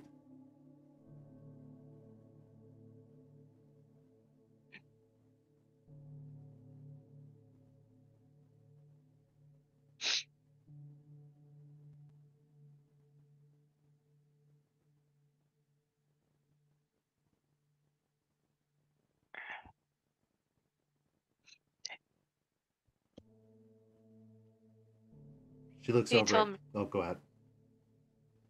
he told me Joseph's story. Some of it. And then told me it was my turn to protect.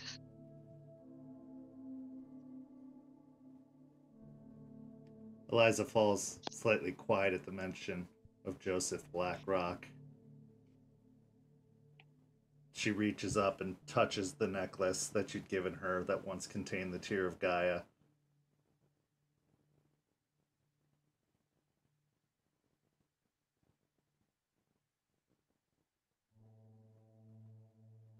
So what are you gonna do? Going to protect the pack. Damn straight you are.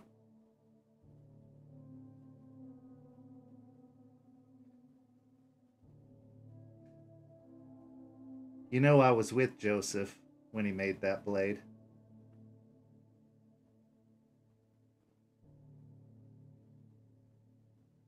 He was a very stoic man. But I could see through all that bullshit. He would talk, tell me what bothered him, what he was afraid of. Talk to me about how he felt all this pressure, all these worries in being a leader. That he wasn't good enough, that he wasn't strong enough, doubting his own decisions.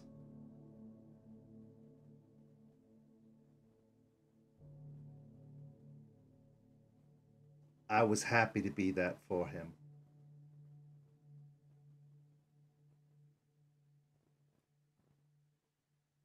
You need someone like that for you, Jester.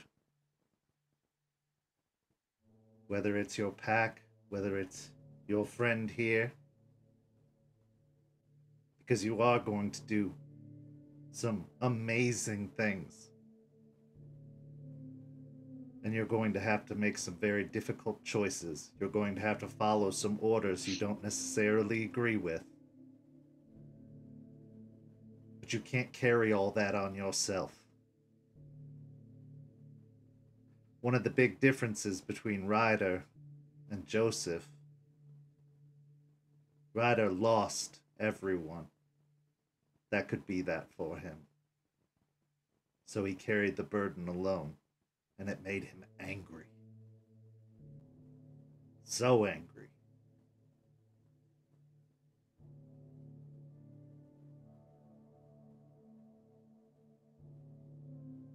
Was your decision reckless? Yes. But you made it out, and you saved your friends.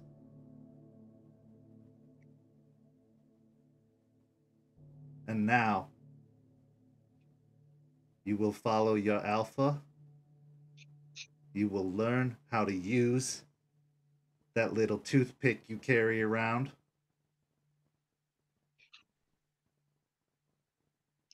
And you will make those leeches pay for what they did to Ryder. So that his sacrifice wasn't for nothing. And when you need to talk, if you don't mind the smell of cherry, I'll listen.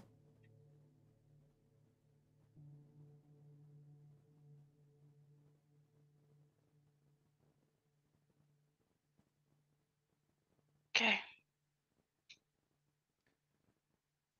Now, as for your friend here, Miss Chloe,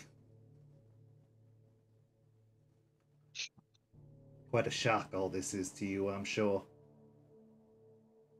Chloe just nods slowly. It's a shock to all of us when we find out, when the veil's lifted and parted for us. But you, my dear, you have a very interesting gift of your own. Some say that the Ghislaine, that's what you are, have lineage in Fae.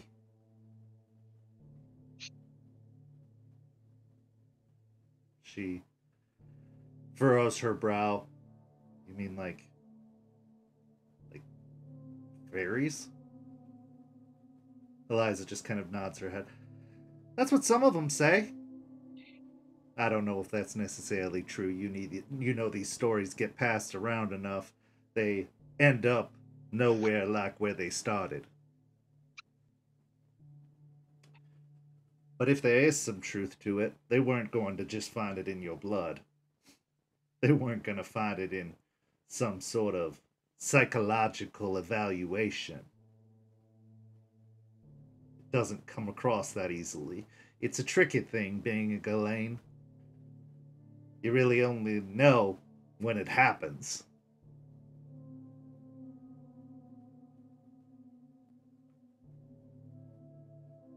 But you have a choice to make, my dear.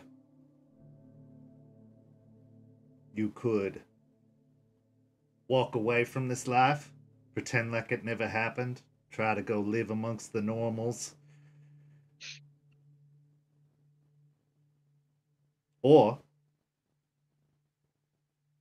you could use this gift you've been given. You could continue to peel back the various layers of the veil and see what awaits underneath. Go further down the rabbit hole, as a Mr. C.S. Lewis once said.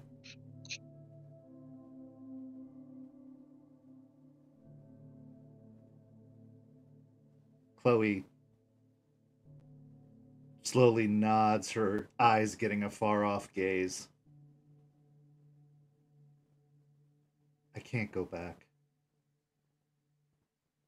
If what I've learned is true, and it's as bad as they say, how can I pretend like it's not? How can I not be paranoid that anyone I could be talking to could be a vampire or a werewolf or something worse? How could I acknowledge that I'm doing nothing while... And she looks over to Jester for confirmation. Gaia is dying.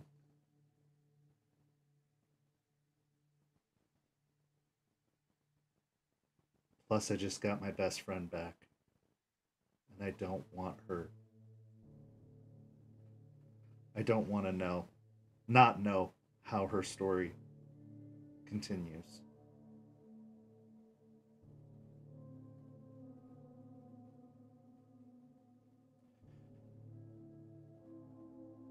All right. I was hoping you'd say that. Well, I think it'd be best you be my house guest for a little while. Well, Jester sorts out the rest of this mess and pays her penance, gives her respects to the departed, and will help with your learning. Help you make sense of all these weird and strange words you're going to be hearing on a regular basis. And then we'll see how you can help. Chloe once again looks to Jester questioningly. I'll be by to visit often. No more secrets, see. right? No more secrets. And she looks at Aiden and bows her head respectfully at his comment.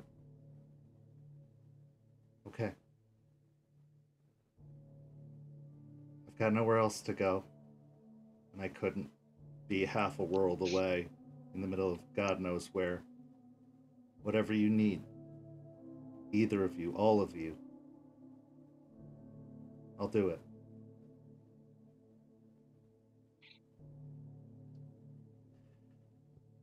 Very good, dear. Why don't you head on back to the door on the left. There's a room already made up. Don't mind my son's things. He's not making much use of them anymore. But you just settle in there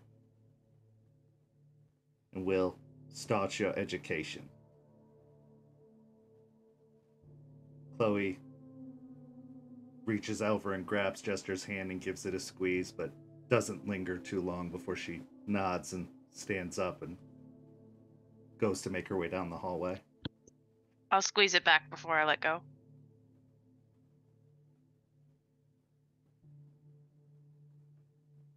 Aiden? Hmm. I sense some frustration off of you, Kinseeker. You're a very smart lady. Maybe.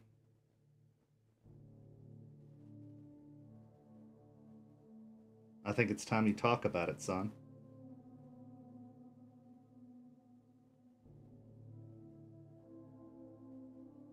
My frustrations lie with the decisions that were made, and I'm having a hard time moving past not calling for help. That aspect, even if being told like we have to leave now, don't call anyone, a call could have been made regardless to let us know what was going on. And I get wanting to save loved ones. I understand that. That's just something that I'm having a hard time moving past. This is a boulder in the river that just won't wash down. What would you have done if you'd gotten that call? Would you have tried to stop her? Would you have tried to join her? If I would have received that call, I would have asked what the plan was. My what they call it? Reconnaissance is done before doing something like this. Just jumping in doesn't make sense. You stalk, you look around, you understand what's happening beforehand. And I understand that he wanted to do it that night, but jumping to those thoughts and feelings, this stuff happens. When you go after a prey that is a predator, you try to take it out before learning about it, you get hurt or you get killed. Let me ask you a question, if you don't mind. I feel like you'd do that. You'd ask regardless. I'm learning some better manners in these later years. Yes, go ahead. The energy plant. You did your reconnaissance, right? You did your scouting, your information gathering, all your preparations. How'd that end up? As far as the scouting and stuff goes, the information I gave was good. Certainly. But you had all your ducks in a row. But we were lied to. I couldn't account for being lied to. I didn't think that was going to happen. I was told, no, that won't happen. We even had a security aspect of it where we took the weird cylinders and kept them away. And it still happened. It still happened. Because all the preparation and planning in the world, my boy, while useful and necessary, and I do not disagree with you about your assessment about this particular situation, but there's always, and I mean always, a possibility for the unexpected. We live in a very different world that you are still getting used to. I could tell you some horror stories of some raids that past packs have gone on where they did everything right. And what they found at the end of their travel was something alien, something unnatural. And it just appeared out of nowhere. So no amount of studying tape, no amount of checking security, talking, scouting out could have prevented what happened next. Jester was lucky that she made it out. There's no question in that. Her friends are lucky to have their lives, whatever's left of them, and what they do with them next.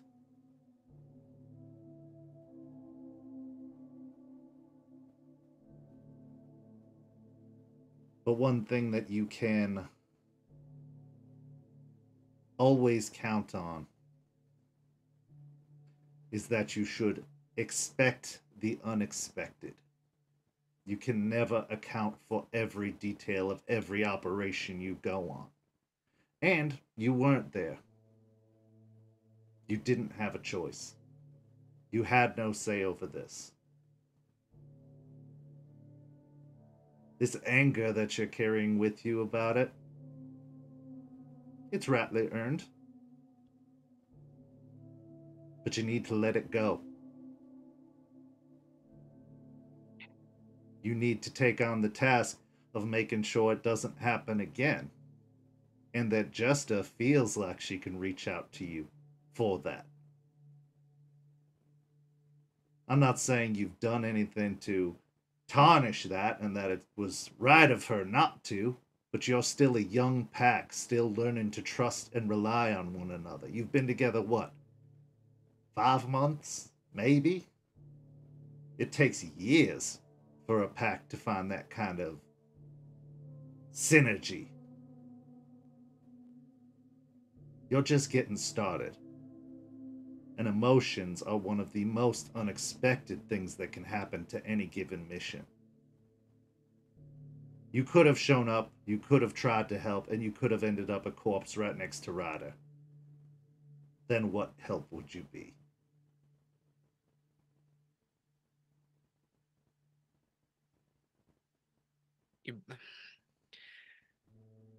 Like I said, you're a smart lady.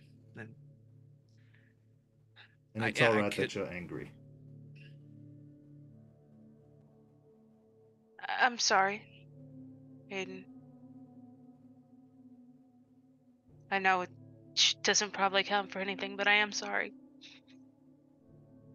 No, it does. I told you that you could call me at any time, and I'd be there. Like Eliza, I could have died there as well. On the other side of it, could have helped. Maybe. It's a big maybe. From what I've heard, it's a big maybe. Ryder was looking to restore his honor in the only way he knew how. Dying in the protection of his sept, of his pack, of his cause.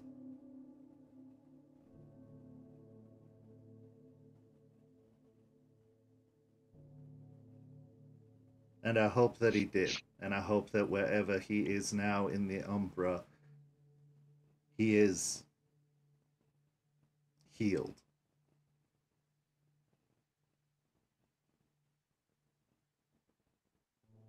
Jester, when he died, how did he seem?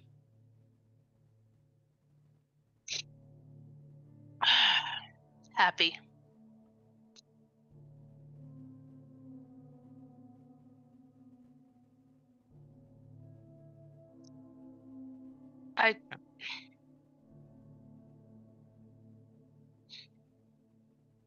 He told me Joseph died defending the sept, and now he was able to die defending the sept. And then he passed the clave to me and said it was my turn to defend the sept. Do you know how to use that? Not at all.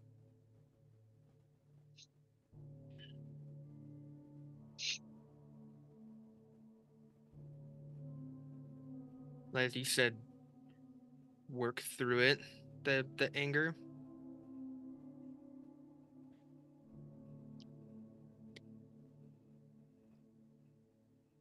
Jester, I'm gonna beat your ass a couple times, okay? And maybe I'll teach you a couple things I know how not to use that, but put something in my hand and I'm all right with it. That's a language I'm used to. And get more used to it. Okay. I'm glad you're okay though. Thanks. If you died,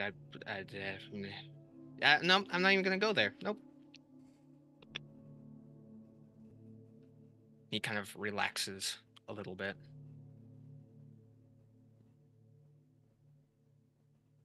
Eliza, do you have, to try to change the subject, I need more of the stinky stuff.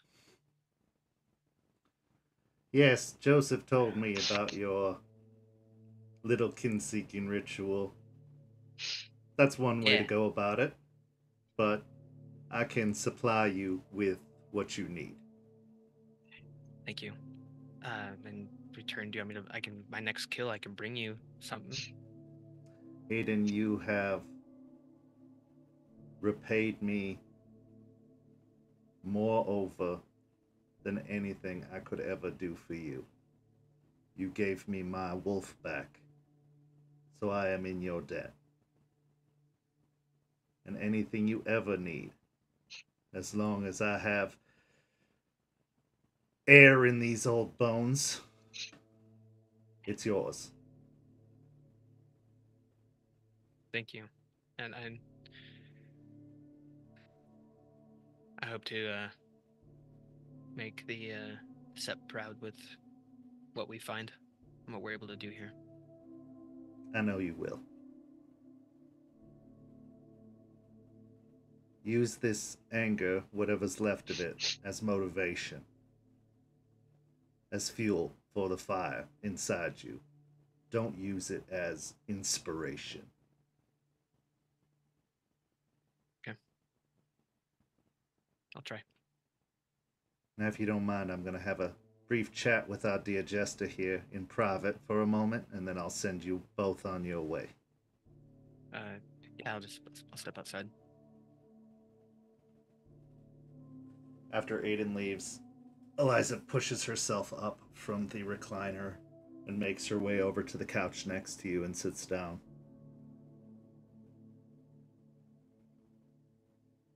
I once made a bad decision too. I know how you feel. I pledged patience when I probably could have told Ryder to press. I convinced him it was the wrong time to move. And for the first time, in what felt like a long time, he actually listened to me. And that may have cost him his sept.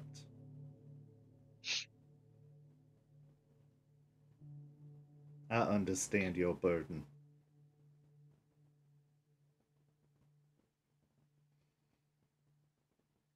But you have another chance. You have an opportunity here. Don't wallow. Don't bemoan and regret the decision you made. Learn from it. And truly dedicate yourself to this fight you're fighting, because it's going to follow you whether you like it or not. It's going to wind up at your doorstep when you're an old lady wishing to be left alone and a bunch of young pups come busting in and change your life forever. Whether you like it or not. Don't waste 10 years like I did.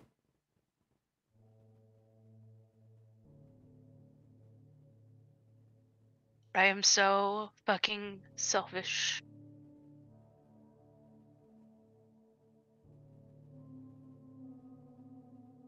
You're yourself.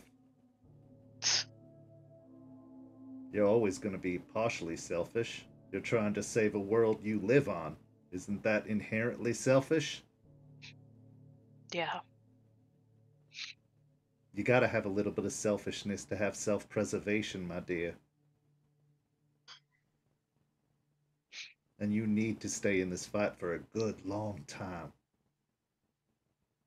Because just think what this fight would be like without you in it. And trust me, it's not a good one.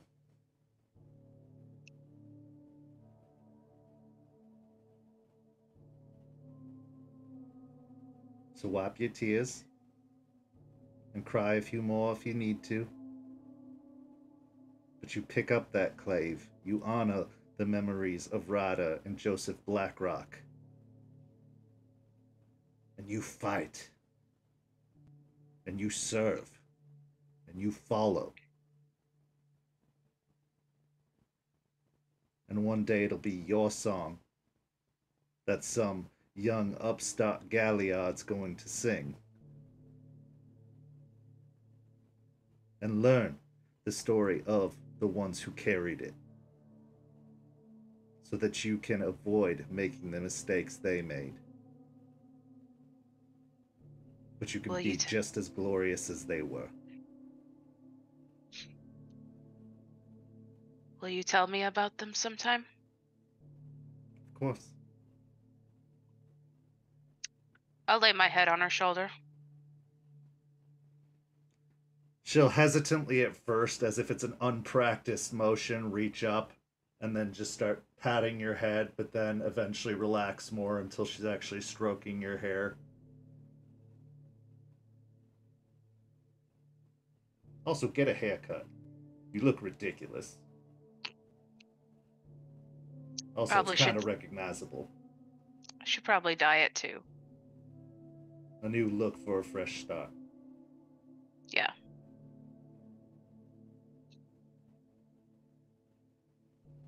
So as you take a few moments with Eliza, you feel comforted. You still carry the burden of what happened, and you probably will for a long time to come. But just like she said to Aiden, you have an opportunity to use this as motivation. Or you can make it the albatross that causes you to sink and drown in the depths of either Hirano or Hoglosk. The choice is yours, believe it or not. In our final scene of the night, it's a week later. It's been 2 weeks since the passing of Ryder. It is a new month. Spring is upon us. In Florida, it's a little less recognizable, unless you have really bad allergies. But it's here, and the temperatures are warming. We find ourselves at the Memorial Gardens, at the base of Grandmother Willow, at the grave of Ryder. Grass, surprisingly quickly, has started to grow over the grave of Ryder. If you didn't know it was there, it would almost seem like nothing happened at all, as if the earth had taken him in and accepted him, and he had become one with it. But for those who know of the body buried 6 feet below them, they would know the significance of this place. Aspen, Aiden, Jester, and Artie, you stand at this grave, at this spot, the spot that will one day become your cairn. The scene is yours.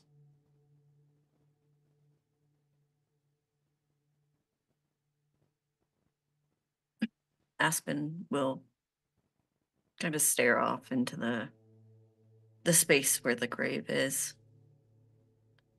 And then eventually kind of bring herself back and look over to Jester.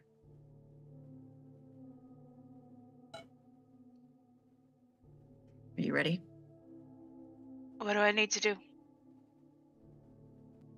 And she will kind of put her hand on her shoulder gently and bring her over to Grandmother Willow. Kind of going through the motions that Joseph had done when she brought her there. Not really having a whole lot to present to the tree, because that's more Joseph's thing. So instead, she'll look to the tree.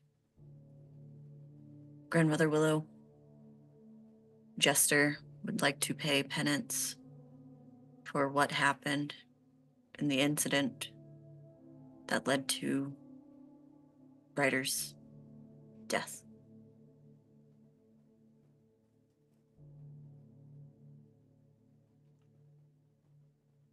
At first, all is still. All is silent.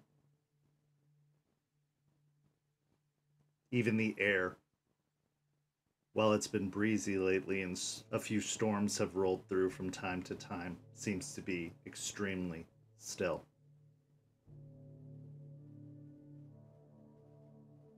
Eventually, a gust blows through the trees, which causes the branches to rub against one another in almost a hushed whisper of sorts.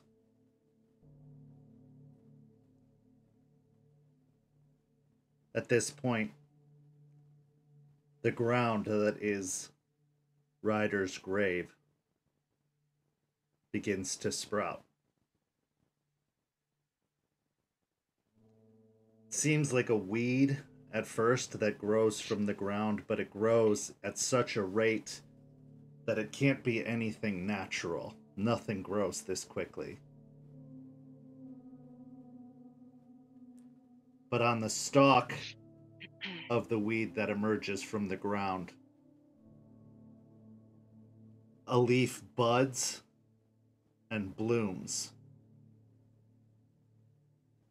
It's red on the surface and oily. You can see a kind of reflective sheen off the surface of the leaf.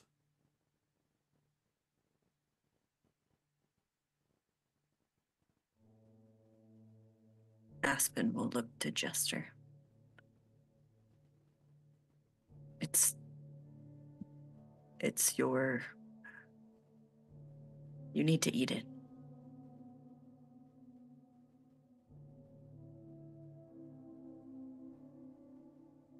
Okay.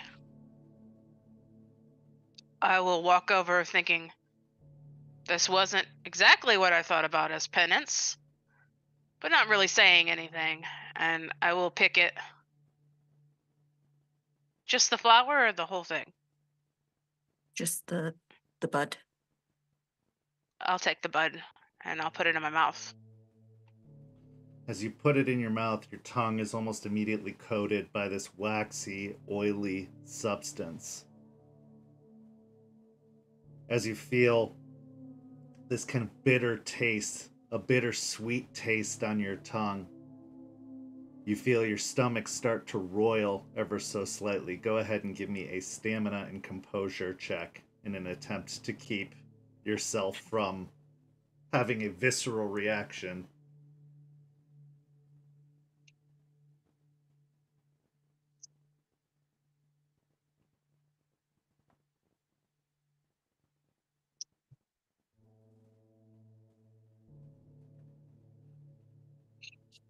Three successes. 3 successes. You feel the bile start to rise in your throat, but you choke it back down, forcing the contents of your stomach to remain where they are as the toxic, waxy substance in your mouth settles, causing you to salivate ever so slightly. And everything begins to grow hazy. Your vision starts to blur. You blink, as the burning sensation starts to take hold of your eyes, causing tears to start to well. But when you open them again, you find yourself in a hallway. Ahead of you stands a man with fairly tan skin, shirtless, black hair slicked back over his head, a beard formed around his jawline but well kept. He has very stern, almost piercing eyes under black brows, and his physique is extremely muscular, and even more so as you can tell that he's in glabro form. He wears jeans over boots that go down to his ankle, and he moves with a confidence that you can't help but admire. Unsure if these are your feelings or not, you look down and you see yourself dressed in a black leather vest, missing any patches that would eventually come with time to adorn it. Looking at the man, you can see the clave that you grip in your hand at this very moment, fully restored and shimmering in its silver sheen, held within his hands. You follow behind the man as he commands that everyone moves forward. He gestures to his right as you reach a doorway, and a young woman that is shaved bald and wearing what looks to be military fatigues quickly approaches the door and then opens it, moving inside, almost like a whisper. As you look upon this woman, you feel camaraderie, you feel respect, you feel a kinship, almost like a sibling that you don't have.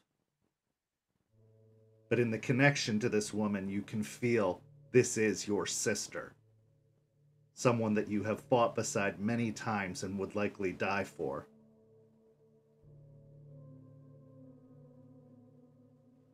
The man in the lead, that you know to be Joseph Blackrock, points forward, and you continue to follow behind. As you get more of your bearings, you can see that you appear to be in some kind of office building. There are cork boards along the walls with dossiers. You can see nameplates adorning various building doors. As you get a further glimpse and as you move further in, you recognize this building to be some kind of law office. You approach the door at the end of the hallway, and you can see on the nameplate the name Edward Bateman. Joseph approaches the door, raising a finger to his lips and readying the clave in his hand. He immediately flings open the door, and as he does so, you can see his form start to change as he takes on a Krynos form, covering his body in black fur. You, standing behind him, go to shift as well, taking a very similar physique, also covered in black fur. And as you move in through the door, you can see a wall of windows behind a very, very fancy-looking wooden desk, and a chair turned to face away. Joseph lets out a growl and almost like a howl as he starts to move forward, and then the chair turns. And just as Joseph almost has to stop short, you find yourself stopping short, somewhat confused, as the figure you're expecting to see in the chair isn't Edward Bateman, isn't the one that you've been hunting and stalking for all this time. Instead, you see a figure that is familiar to you, but was not familiar to this person at the time. A stout, short, curly-haired woman that could only be Bloody Mary. With little hesitation, after stopping short for a moment, Joseph surges forward and attempts to leap over the desk towards the woman, who almost without even getting out of her seat, grabs him and immediately throws him across the room and against the wall with a force that sends the entire wall breaking through and sending him colliding into the room beyond. You and your companion surge forward, but are unable to make any kind of ground.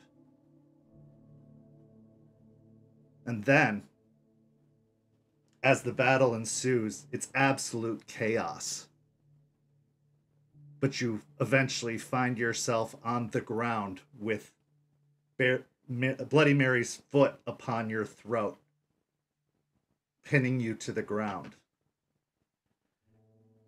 She gives a grin of success, and you can see these long, elongated canines. She single-handedly has beaten back everyone in the group you brought with you. You see another wolf come surging out of nowhere with more black fur, you know to be your sister, your friend. And she's immediately batted away and sent rolling. You can hear a slight crack as she hits the ground and falls still on the ground.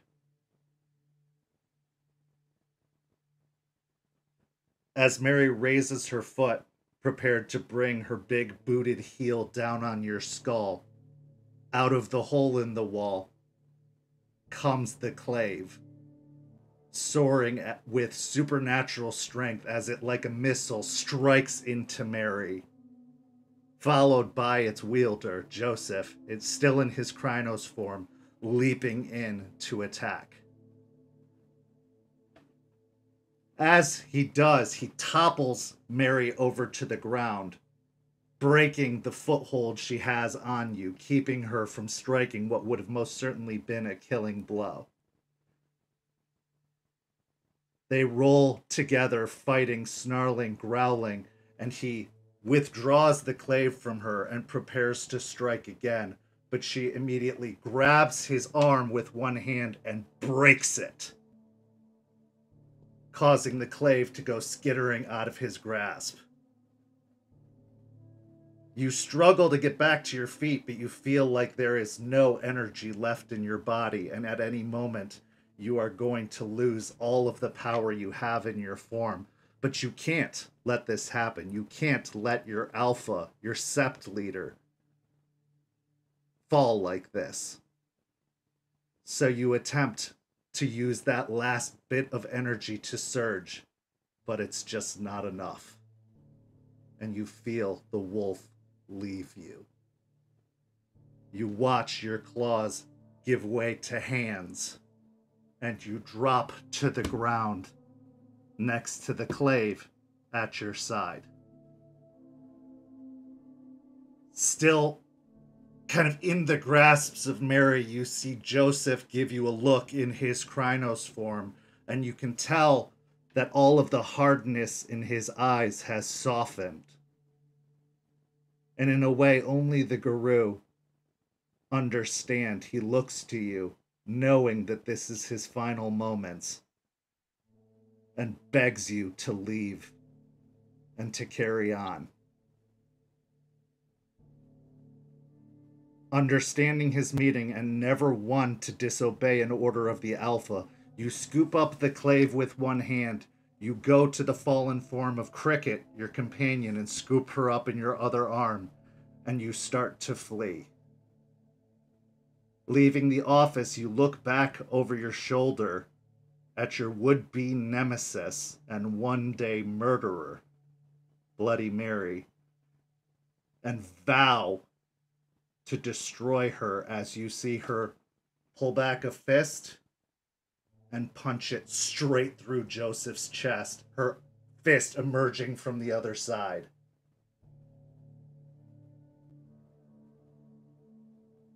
The anger is overwhelming. The next time you would see Bloody Mary, there you are, pinned on the ground, the cairn burning around you in a similar vision to what Aspen experienced. You watch her murder Cricket. You watch her burn you. And you feel every bit of anger rise within you, overcompensating for the loss, overcompensating for the despair you've experienced. And then there's one final vision. A hallway in a prison. You feel calm for the first time in what feels like a very, very long time as you stand at the end of the hallway looking at Bloody Mary, watching her crack her knuckles, but knowing that you have something to fight for behind you, something you haven't had in all of your previous fights for the past 10 years.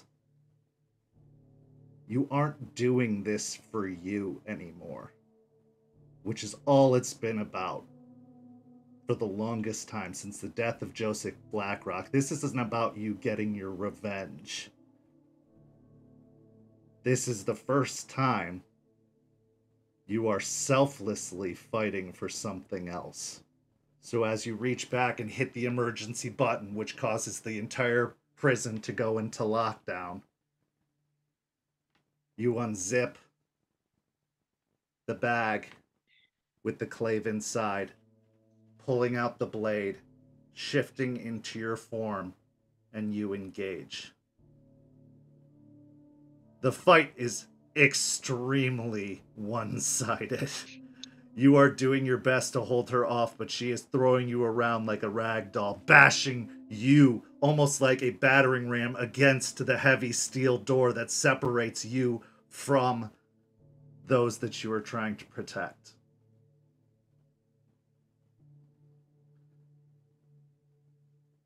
You feel like this is your end, and you hope that you've bought them enough time.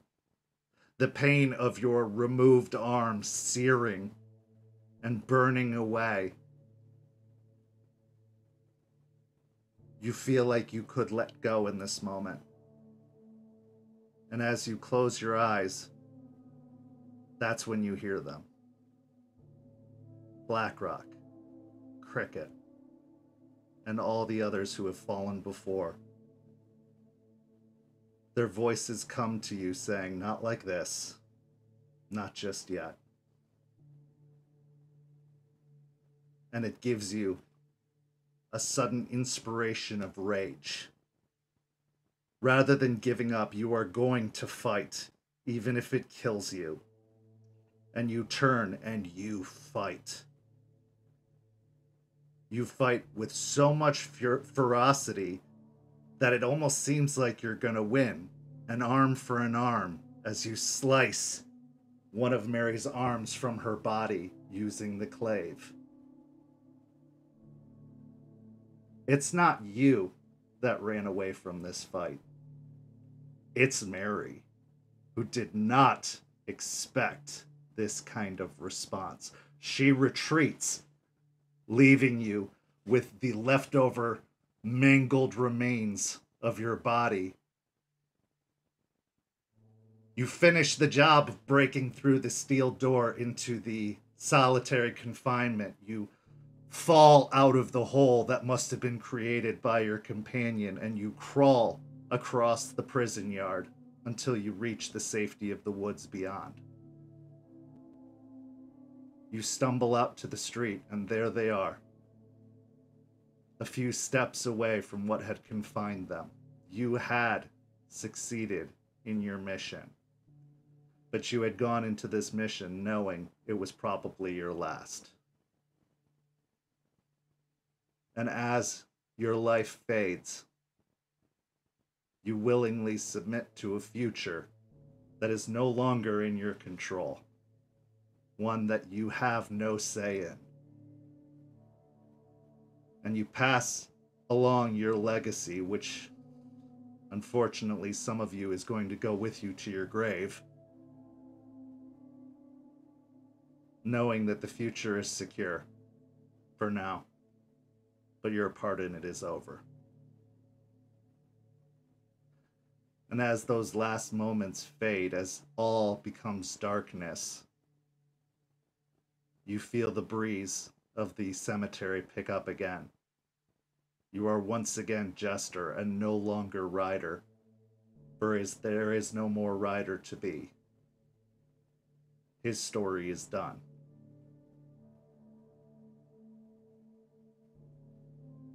The scene is yours.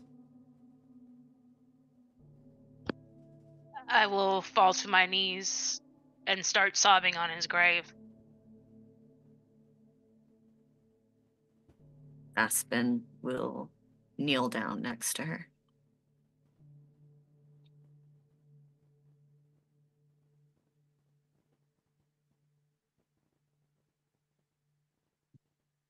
Aiden, seeing them, kind of walk behind him, and kind of put his hands on one on Jester's shoulder and one on Aspen's.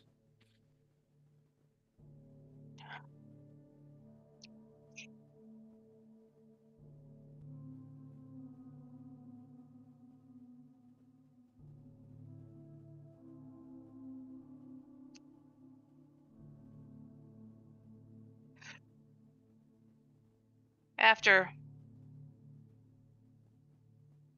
it's able to subside and I'm able to speak, I'll just whisper to the grave, "You didn't have to die. You didn't have to die. I forgave you when you apologized.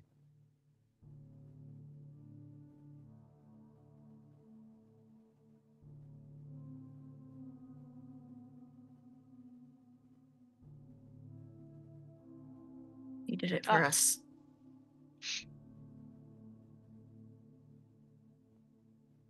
I'll do it. I'll carry on your legacy."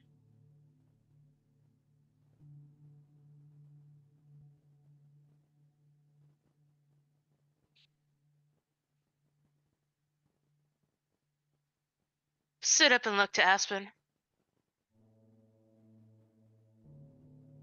We're gonna need a better plan than just fighting her.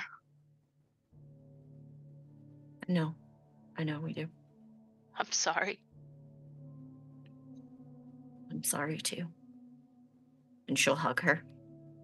I'll hug her back. Legacy is a very interesting thing. It can be a motivator, it can be a guide, it can be a teaching tool. But to carry on a legacy isn't necessarily to do things the way they were done before. If anything, it's to learn from them and keep them in your heart and mind to be better than they were. Not to be like them, not to be their equal, but to be better. A tree starts as a seed, and it grows in the legacy of that seed into something greater. And as it sheds its leaves, as it drops its seeds, it fertilizes a ground that it hopes grows stronger, taller, and better than it did. As our story comes to a close tonight, Jester seeks to carry on the legacy of Ryder, the legacy of Joseph Blackrock, the legacy of the Weeping Willow Sept. But unlike Ryder, she has an advantage. She hasn't lost everything. At least not yet. Thank you so much to these amazing players. Thank you to everybody watching at home. Go follow St. Pete by Night on the social media listed down below and in the description. If you're not caught up on the episodes of Rage Across Tampa, you can find them on Twitch and on YouTube, where you can get caught up in this incredible story and you can see where we go from here. This week, we have Don't Get Caught on Thursday. We have What the Hell Is That? Our Hunter the Reckoning Chronicle on Friday. We've got After Dark, where we're going to have the Table of Good Girls' Blood, and we're going to talk to them. We haven't gotten to see any of their adventures yet, but maybe we'll get an insight into what we can prepare for. And then on Sunday, we have Bloody Strings, as their crazy, wild chronicle continues. And we'll be back again with Rage Across Tampa next week. Thank you so much for joining us, and have a wonderful evening, everyone. Good night.